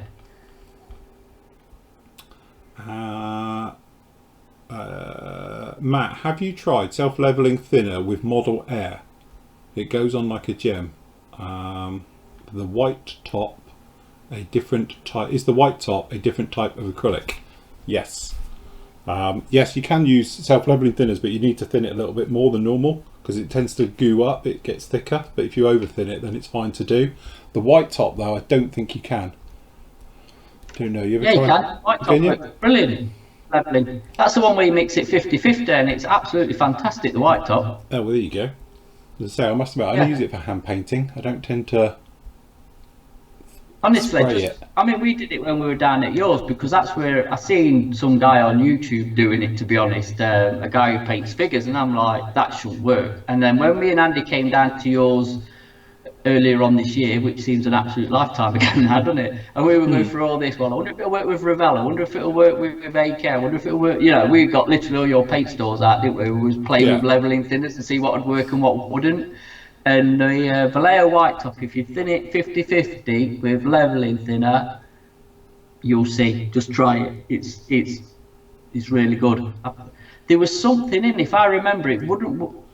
Wasn't that the one where it worked with self-leveling thinners, but it wouldn't work with Tamiya or something? Yes. Yeah. And it wouldn't It's work got to with be Attacker self-leveling thinners. thinner. Yeah, it has to be self-leveling thinner. There's something in the self-leveling thinner that actually works with it, but other people's don't. That's the whole point. You think lacquers are lacquers and they're general, but it's not. There's obviously differences between the two. I don't know if it's to do with the retarder or part. I don't know what it is in it. But as he said, that's worked with Model Air, was it? Yeah. Yeah, I've done it with Model Air. Oh, right. Because I thought we had a problem because it already got a thinning medium in it. Yeah, but that's what I said. You have to over thin it. If you know what I mean. If you over thin it, it will thin anything. But it's a little bit translucent, which is fine though. If you, as long as you're not like used to spraying at 30 psi and thick mixes, it's fine. It's no problem at all. But yeah. But it worked wonders with that primer, didn't it? That was the one that I was really surprised with. Polyurethane primer. Polyurethane primer. It worked because we did it on Buster Baby. Was you on the AK one you had? Eh? Was you on the AK one we tried it with? Yeah, we tried it with the AK, which is basically Stynylrez type ones, in it, polyurethane ones, and it worked to treat, and you could sand it after half hour, and it didn't roll up. Yeah, because to be honest, I tried it with the Vallejo, and it turned to glue. Yeah. It just, you know, you have to keep thinning it, which obviously when we did it with the AK one, or Stein, or whichever one it is anyway, whatever it's based on, it just thinned it really quite well and painted nice. So I'd just experiment. Just put it in a separate pot, get some little mixing pots and just try it for yourselves and just see. Yes. Sometimes, as I say, it's always nice just to spend a bit of time and like get out some mixing pots and just see what works for you and mixing paints together. Sometimes you can get quite surprised because we didn't think you could put Stynylrez stuff through with lacquer thinners, and yet it worked. You know, everyone says it's a no-no. So I think it improved product in a funny way. Mitch says, thank you for all the great answers. Any thoughts on ammo paints? The thing is with ammo paints, like I said before, they're very nice, but they are very, very thin. So that you put them down and you have to build them up. And it's not my technique of spraying. I tend to like to do 1 and 2 or 3 coats and I'm done and out the door. The bit where you need to gently build it up, I get the idea of it because you end up with a nicer finish. But from a timing point of view, I just find their paints a little bit too thin. I prefer to have a bit of paint. That's why I like the Hatakers. It's thick to start with and you thin it to whatever ratio you get on with and how you like it. So from that point of view, I would just, you know, as I say, give it a whirl, see how you get on with it. It may be one of those ones that suits your style of spraying. But for me, ammo paints, I tried them all and just found them very, very thin. You know, they're very similar to the AK series, but I think they're even thinner than the AK Air series of paints. You know, these are, I would say these are halfway between Vallejo, Model Air and Ammo. They sort of sit between the two, you know, so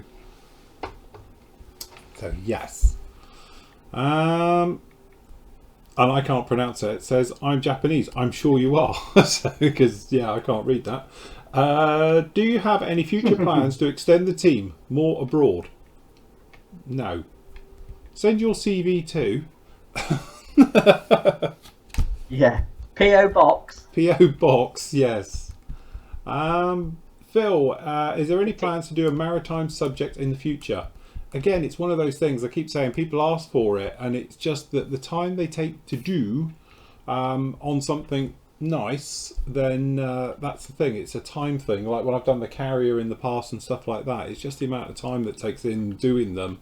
It might be one of those ones where we can do it as a along the side of, but it'd be picking something worthwhile doing. I quite fancy, to be honest, going back and doing perhaps the new tooling of the Yamato and stuff like that.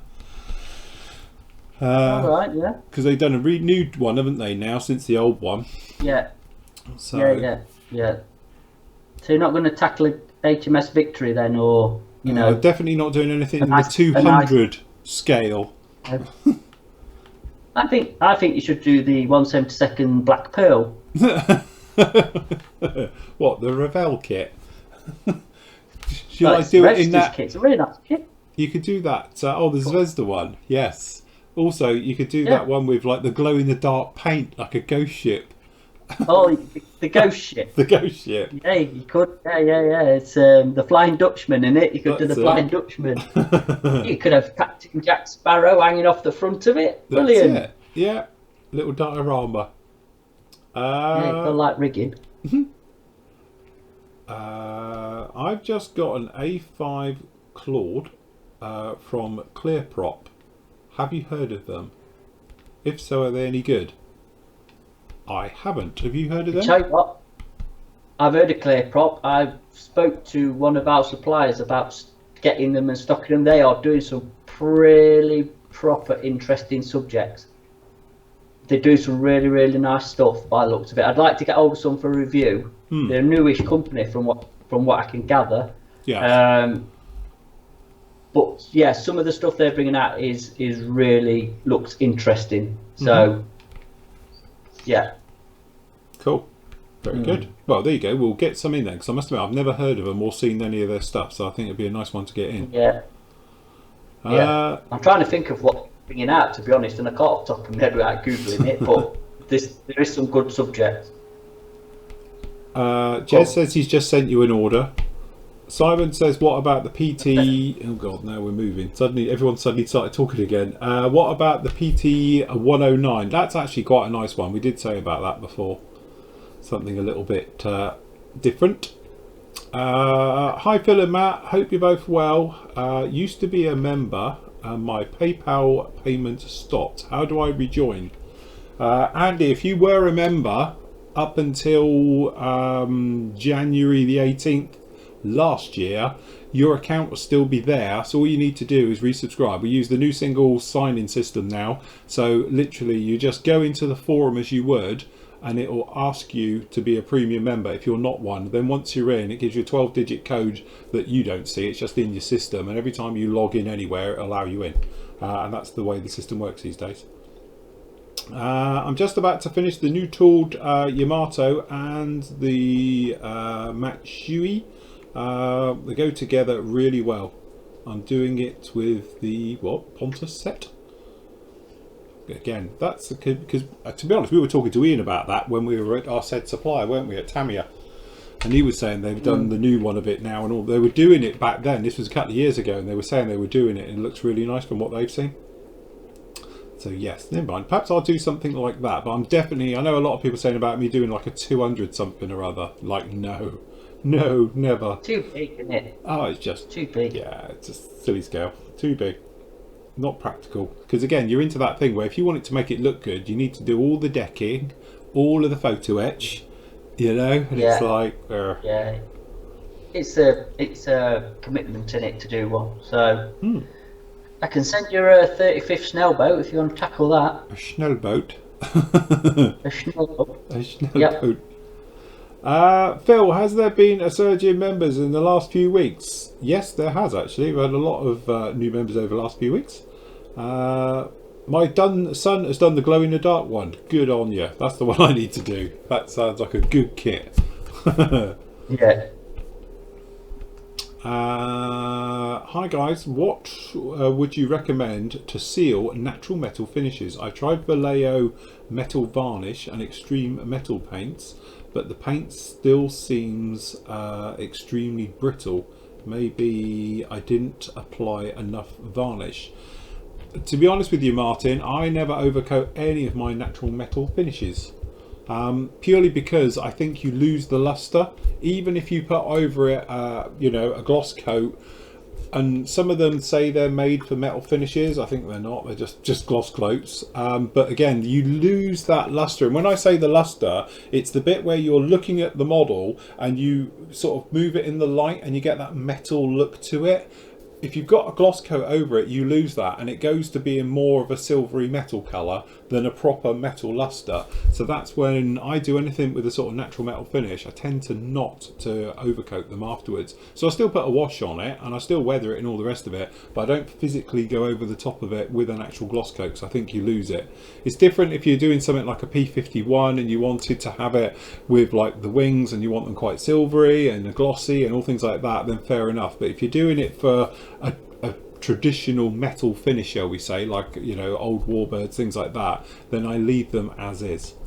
Don't know, what would you do? Metal finishes, done many? I don't overcoat them. No, I don't clear coat them. No. The trick is, again, what was he using? AK Real Colours, was it? Yeah. Just give them if necessary a week to proper harden off, and they are pretty tough. Like, it's just that case of not giving paint enough time to harden, and you wear through the edges and whatever, you know, handling it and stuff. If you leave them, I've never had that problem, to be honest. No. But no, I don't believe in clear coating them, because it's just like, to me, it's like lacquering a silver car. Yeah.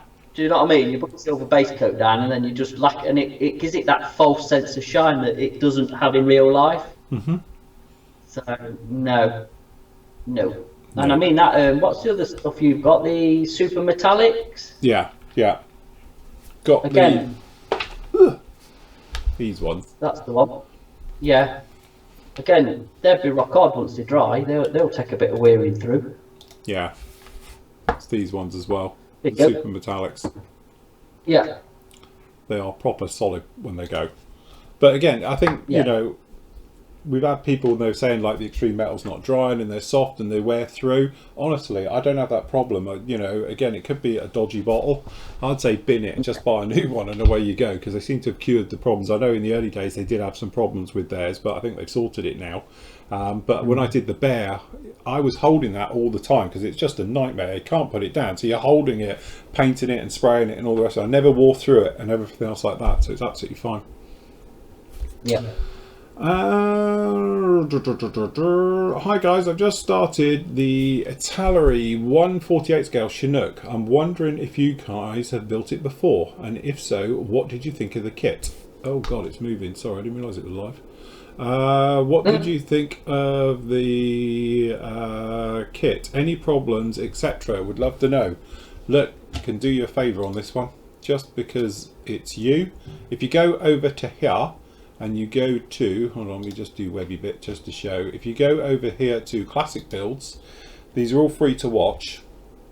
And then in here, it's a very famous Chinook, or I hope so. There it is. There it is.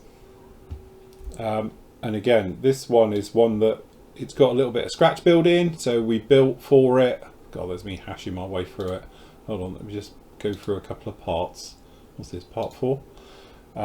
So yeah, I built the full interior for it, and we did all the back end for it as well. But also I talk about making it to HC3 configuration as well out of the kit by, as you can see, plastic hardy bits and various things we were doing it. So I did it with the steps down. We put in the refueling point into it, all the hydraulic-y bits and all those things as well. Anyway, I don't know how many parts is in that. It's quite a few. Yeah, no, I don't know how many parts there are. There's got to be loads in there. But yes, but anyways, lots of them. So anyway, full interior, we put in all the soundproofing blankets, all the hydraulic-y bits all down the back ends, and you name it, we did to it. Loads of scratch building on that one. So that's free to watch. You can see all about that one there, and I talk about all the little pitfalls. Oh, look, manual camera. So yes, there you go, starting to put all of that in and working our way through. But yes, to be honest, it's not a bad kit. It goes together all right. It's not a bad kit, is it? No, it's a good kit. It's only 1 in 48. Yes. So.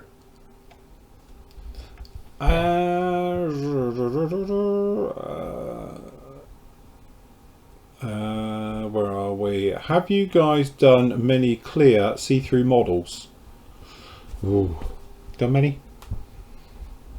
Don't like them. I don't like them. No, I'm not a fan. I don't get them. No, I can see the point when you've got full interior.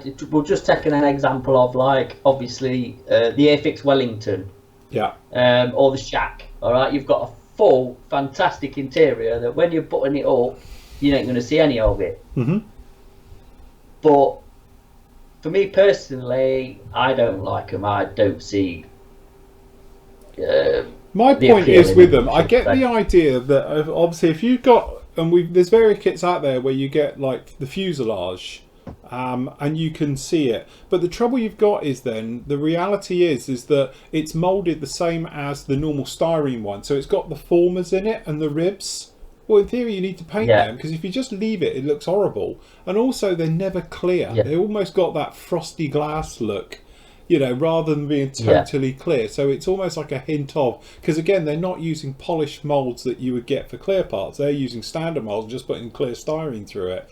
So I don't get that either. I think you're far better off doing like they do in museums, where if you wanted to show the engine, cutting out a panel, put a red line round it so you can see that that's what it's to show, and do it like that. Or remove a panel, you know. So if you were doing like an aircraft, it's easy. If you want to show off the engine, just open up the panels, and that's what I've done on many of my builds, you know. And you can show it that way to show off all that extra work you've done. And if you wanted to do an aircraft even, I think you'd be better off to actually take the skin off but leave the formers almost, so you can see that internal detail as well, rather than just hacking through it. But again, I'm sort of with Matt on this. I don't actually see the point, and I don't like them, you know. It's one of those ones where, who is it? Is it Tackham? Do the proper clear ones?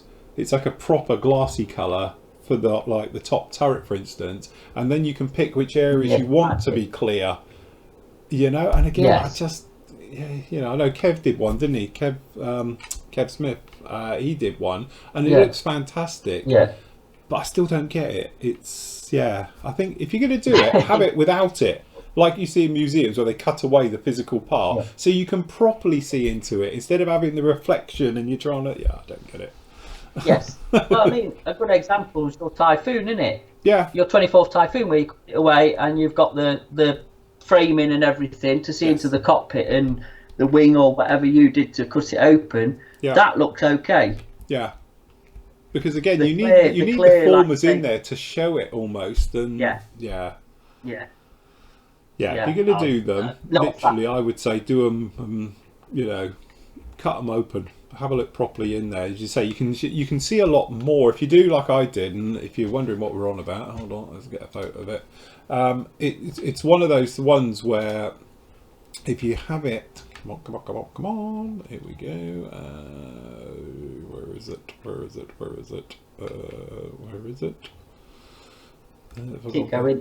Keep going. There it is. Sorry. Where is it? So I got it.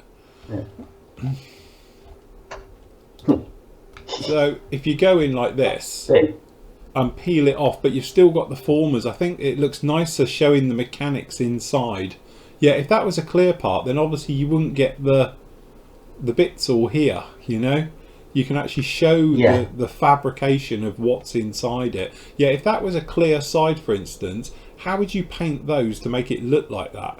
You'd have to always do it from the outside, and it just wouldn't work. So I would say peel it off and then do a little bit of scratch building in here to build up the framework and the formers again, and show it off like that. I think that's a far more interesting look-see through there than just doing it normally. So yes, I do agree. Not a fan. No. Hi guys, can you recommend a couple of Luftwaffe fighter bomber books from 1939 to 1945? Watch yesterday's show. Again, Nathan got all the books out, and he showed them all on yesterday's show. Did he get his library out? His library. Yes. Did he get his library out, did he? He did. He had his full library out because the same questions were coming up saying what books would you recommend for references. So Nathan got a selection of his favourite books out to show all the different ones in there. So he did a good job on that. The Trumpeter ME262 is nice with the clear parts and plastic. Well, yeah. Phil, I've just been spending more money for the movie tie-in build. The Artillery 172nd SH-3D is on its way. It'll build the helicopter transporting Ryan to meet the Dallas from the Hunt for Red October. Good call. We like that. We were talking about that yesterday as well because Lola's a big fan of it. Lola's my dog, by the way. Yes. It's one of her favourite films. I don't know why either. So what would you recommend for the P51? Clear coat mix of GS and thinner with AK Extreme metals. Okay, so just personally, from my point of view, obviously the wings on a Mustang aren't metal, they're silver paint because they're filled and painted. So for the wings, if you wanted to, you could gloss them. For the body, where it is metal, I wouldn't overcoat it. So that way you got the best of both worlds then. Right, all right then, but going back to that, you know, right, for the Mustang then, if the wings were painted silver, wouldn't you just use LP11 or yes, Super Metallic 201? Yeah. And not bother gloss coat because you wouldn't need to. You wouldn't need to, no, that's right. Yeah.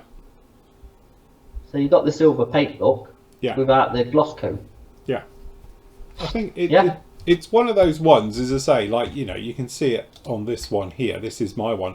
I don't tend to put flat coats and things on them afterwards because I like them to have that sort of natural type of look for it. So the weathering, it gives you clues on, like in here. So, you know, it's got like dirty bits that are flat, other bits that are light and various things. But if you're onto like metals, let's get it going here. What's metally? Like the Sabre. Again, Sabre's got a bit of everything going on with it because we had a few little problems. But again, I wanted it to be worn, but it's shiny. And again, depending on how you look at it, because you buff it. So I buff the actual wings with polishers. And again, on the fuselage, not so much. You know, so it is literally just, there you go, that's showing it there. So I just use a buffer and you sort of whip round them and all the rest of it and buff it up as is required. But if you're doing something like, you know, big, like the Bear, for instance, the Bear's probably the biggest thing I've ever done with metal colours.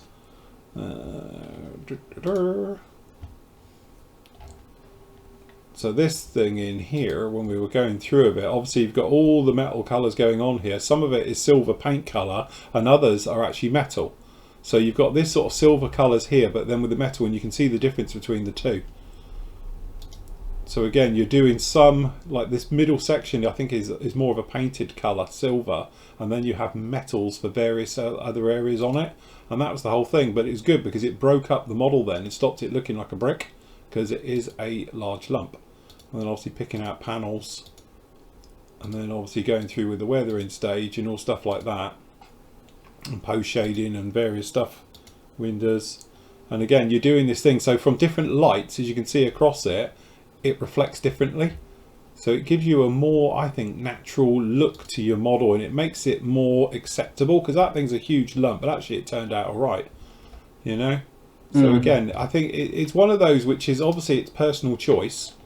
You know, it's all in the eye of the beholder, so to speak. But honestly, with metals, sometimes I think people do a fantastic job on metal coats, and then for some reason they overcoat it and it kills it. And I've done it before. I've done a couple of F-104 Starfighters, had a fantastic metal finish, and then I put a clear coat onto it for decaling purposes, and it just turns to silver. And you're like, why did that? You know, why did I do that? When you put your clear coat on, you just make it uniform, where obviously where you were just showing the Bear and the Sabre, you've got a more natural sort of look to the metal, where some of it's shiny, some of it's flat, some of it, you know, worn, unworn, whatever you want to call it, where again, if you put a clear coat over it, you're just going to uniform it all to the same sort of shine. Yes. Yeah. You know, reflective capabilities. So yes.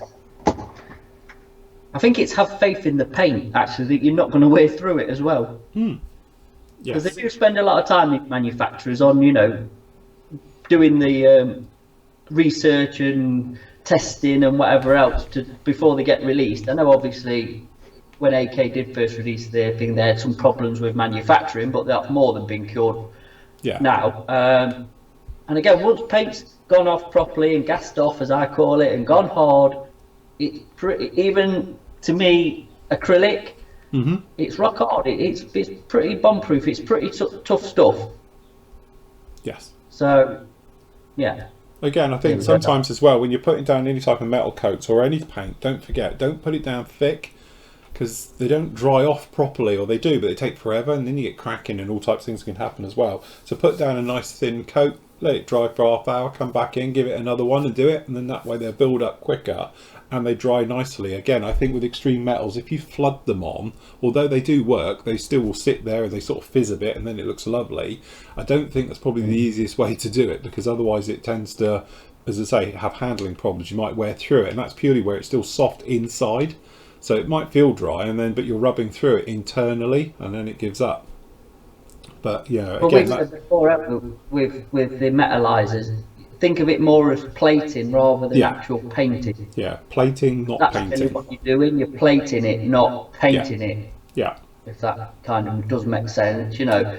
It is a different way of putting it down and spraying it, I think, rather than if you're using just run-of-the-mill Tamiya or Tackers or whatever else you're using normal colours. Yeah. It is a bit of a different technique. And again, like a lot of honest, people talk obviously about black basing, and they see me do like a metal finish, and I always put a black down first. It's got nothing to do with its surface even. What it is you can see how much has gone down. Because if you're doing it on grey, it's very difficult to see how much paint you're putting down. But if you're going over black, you can see exactly how much is going down. And as I say, it's more plate. Is a key word, is it? It's plating, not painting. You know, so you're just plating over it, and then that's it. That's all you literally need to do. Otherwise, if you're over grey primers, you can find yourself sticking gallons over it because you're just spraying it. But with black, you can see when it's covered, so you don't need to do any more than that. So yes. Hello, gents from the Mojave Desert. Oh, I bet you're nice and warm over there. I used to build quite a bit back in the 70s and early 80s, and I fondly recall building the Tamiya M1340. Great kit. Cheers, and all the best. You stay safe. And you, back to the hobby. And Good on you. Yeah. Phil, if I sign up now for that annual membership, I hate talking about memberships on here. How will it be affected by Brexit in the future? It won't. It's fine. I pay VAT on all your memberships anyway, because through MOS, which is digital media. So it doesn't make any difference whatsoever from that point of view. Hello from Japan. Nice to catch you live. Hope you're all well. Question. I'd really like to do an E-type Jag, but can only find the Hella model. Do you know of anything else that's available? Yes. Yeah. Hang on, because Revell are bringing a new tool one out this year. Oh, what type? And that an E-type Jag. It's an E-type Jag. Very nice. Yeah. Ooh. Yeah, it is one of their actual new tooled release. I think it might be their only one, if one or two, but they're definitely doing an E-type. So I would hang on, because that is going to be a hell of a lot better than the old Hella Airfix. I don't even know whose original one it was. Mold of that. So yeah, just hang on. Yeah. To be honest, we'll be getting them in to review. It's such an iconic car. We'll be selling it whether it Revell or not, because I think it's going to be a nice. I think you should do one as a flashback. You should do one as a flashback to your old life. Oh God! Do you know what? I won't, because I never really liked E-type Jags. Oh, I was didn't say that when you were working on them. Yeah, I don't know. They don't do a lot for me, to be honest. I think they're a lovely car and that, but I don't know. They don't do a lot for me in that respect. I was more of a DB5 Aston Martin person figure in that era, to be honest. Yeah, no, definitely. They're the ones I enjoyed working on more, I think. but yeah, it should be a nice kit. And to be fair with Revell, the car kits, you know, I know I bashed them for stuffing, but I think their car kits are actually very good kits and very good value for money. So yeah, yes. So there we go, Peter. Wait, hold off. And you say Revell are pretty good at getting their kits out. Other manufacturers, with all this going on, it might be set back, but I bet Revell won't. They'll still get things out. Yeah. Hold on, I have a visitor. I think my daughter's here. Oh. We're still on camera. Do you want to come say hello to everybody on YouTube land? No, she's gone shy. She won't gone shy. Oh, Phil's on. Wait to me then. All right. No, she's done a run. Still filming. Still filming. You can say hello or not? No, she won't come in. Right. See you in a bit. Where do you source IPA in the UK? For at the moment, it's in very short supply in the UK because everyone's turned it to hand sanitizer. Yeah, you can't get it. But yeah, usual places you can get it. Obviously, eBay as a normal. Pharmacies even flog them, stuff like that. But at the moment, it's very short supply because it all got hoovered up to make hand sanitizer. Yeah. Thanks for the best 2 hours on YouTube. I've just got the 1/24th Hellcat. What is the best for the cockpit, Edard or Airscale? Airscale. Yeah. To be honest with you, I would put the Airscale dials in it and run with it. Yeah. Because I think the kit itself is just, and probably some HGW seat belts. Yeah. And I've got Steve. We've got Steve's, haven't we, at the shop? Yes. And I think out of the box there's more than enough detail. The dials, again, the Airscale dials are just off the chart. So they're probably a must. And like I say, the HGW seat belts again. Again, just to put this in perspective, if I just where is it? Just to point this out, when people talk about them, Jesus Christ, I've lost it already. Where is it? There it is. I used obviously a lot of aftermarket in the this thing. You can't really see it, so I wouldn't go overboard massively in this because you can't really see. I've got a close up inside the cockpit. There you go. That's about all you can see down in that cockpit. You know, it's not the easiest things to see in. I always say your best bet when you're doing that, go for some dials, like Matt was saying, perhaps just redo the dials in there, and then afterwards, but a good set of harnesses. So, was it HGW ones they are? They're the fabricy ones, so they hang really natural. So roll them up in your hands, get them nice and soft, okay, put the buckles all on and make them, okay, and oil wash straight over the top and chuck them in when they're wet, and they will naturally sag and dry in that position. And it's the quickest hour for bang for your buck you'll get in a cockpit like that, because you can just see it. It's very, very straightforward to see it. So I think harnesses are definitely worth a lot more than the actual dials and instruments and stuff, purely because it's a very confined cockpit, and that thing's cut open, you still can't see any of it. Yeah, that's it. I think that, again, you've got to think what you're going to see. It's nice detailing up the cockpits, but some of it you're detailing it and you're not even going to see it. I mean, even with the Hellcat, it's quite a tight cockpit if I remember looking at Steve's. Yeah, yeah. So. Hi Phil and Matt, what is the deal with RLM83? Is it blue or green? I think we've decided that now. It's yellow. It's definitely purple. Hey, it's whatever colour you want it to be. Yeah. The Italeri Gigant is a class as monograms B52 and P36. One build and a chance to display on your shelf. It's a challenge, definitely, display on yourself. Yeah, it's one of those that you want to do like I do with mine, hang them downwards on your wall. They look good. Yeah.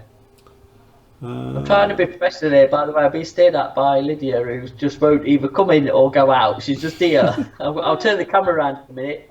No, I will. 5 minutes and we'll be done. Yeah? Now come out.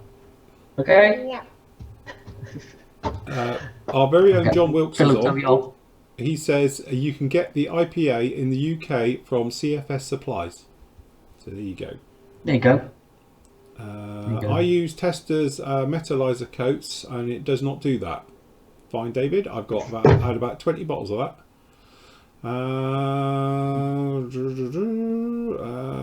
Where we are, we'll just zip through these then and then we can finish. I've got the B36 from Monogram. Scared to build it? Is that the big one? That's the big one with the engines face backwards, isn't it? Yes. Yes. I've got one of them. Huge thing. I'll send it to you. I'll send it to you. I built one as a kid once. Just purely, not a nice job, but I remember doing it because it was on top of my wardrobe for years. I think it looked nice next to the beer, wouldn't it? And the B52. That's it. A bomber collection that I've got going on at the moment. By the time I do the V-Bomber range as well, we'll be good to go. Lauren says he's still looking for a 112 Ferrari GTO 250. Smart car. Don't think you'll find one now though. Oh, by the way, talking of 112 cars, if you just quickly whip into the special offers section. Yes. Oh. Is that it for this week? We've got. I ain't done them for ages. Yeah, no, but the because it's not been up, the Porsche, the Tamiya Porsche. Right. Okay. So it's There's the a deal on 1/12 scale. What do they call those kits? They give them a name, don't they? They're premium, whatever it is, range kits, the big ones. Yeah, it's retail price of that £435. Shit. Yeah. Yours for an easy 350.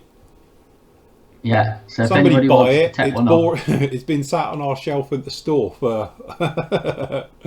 It's a dust magnet. It'll be one of them. Hey, it's going to be one of them kits. You know when it's not, you can't get it. Oh yeah, it'd be very sought after. It'd be very sought after. I know. Yeah. So, but anyway, it's on a special offer.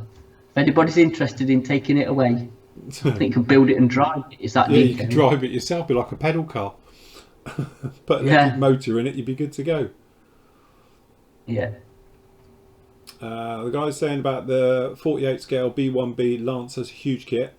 It is very, very big. Massive. Huge. Massive. Lars says, talking about modelling, remember to give a thumbs up. Thanks from Denmark. Absolutely. Thumbs up, everybody.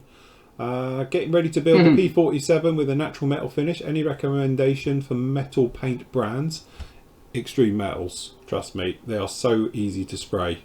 Very, very straightforward. Yeah. And that's it. We are up to date. So we'll call it quits there. Almost down on 4 o'clock. See? I was going to say that is nearly bang on time. It is, look. There you go. Bang on time. So yeah, that's it. We're all good. I don't know, we do it sometimes. It's amazing. So there we go. Thank you very much for watching and joining us this afternoon, guys. Absolute pleasure. I'm going to spend probably the next hour clearing the studio. I'm going to get all this out of the way, have a clean, get the old scrubby cloths out and everything, have a clean down, get the kits all sorted. Lovely. And then tomorrow I'm going to be doing reviews all day. So that'll be a nice change. So we can get that sorted. Hey? Cool. I said super. Very, very good. David Brooke, Extreme Metals better than Alclad? Yes. I'm just leaving that there. It's easier to spray, that's what I'm saying. I'm not saying it's better than, for looks wise, they're identical, but for spraying it, Extreme Metals is a lot easier than Alclad because it's not as fragile. And there we go. All good. But lovely, thank you very much for joining us this afternoon. It's an absolute pleasure as always. Don't forget you can catch us tomorrow night at 7:30, where I've got to make sure he's still coming on because I haven't spoke to him this week. But hopefully we'll have Pramjit back on. So obviously he'll be answering your questions from Airfix side of things, because obviously he's a product designer who's worked on many kits for Airfix. So if you want to got any questions for him and things like that, you can ask him as always. So it was a bit of a test for this one because we didn't have the Flory chat on for a change, because obviously this is not the PMM show of things. So we'll roughly look back at this, see how it went, and we'll go from there to make our decisions, because clearly that needs to be made a little bit bigger because it's a bit ickle. Yeah. It is. It's very difficult. Yeah. Yeah. Yes. I can make out some of it, but not a lot, if I'm honest. I can't, not good from show, here. And I'm on a 19-inch monitor in front of me. I can if I squint. I put my magnifiers. I put my magnifiers on. I can see that with my magnifiers on. Luckily, I've got it on the laptop. Yeah, no. But no. That's it. But no, thank you very much for joining us, everybody. Remember, you get all your stuff from the PM store as always. It's always changing, being updated. Like Matt said, we've got stock coming in every day, so keep an eye on those. I'll get the reviews done. We'll get the Airfix one. We'll be up with you definitely tomorrow, and I'll try and get a review done every week. Every day this week, and then obviously through next week, and we'll get all of those up. So that's it from us. Happy modelling. Take care. We'll see you again very soon. Bye. Bye. Wave, Matt. Give him the wave. Give him the wave.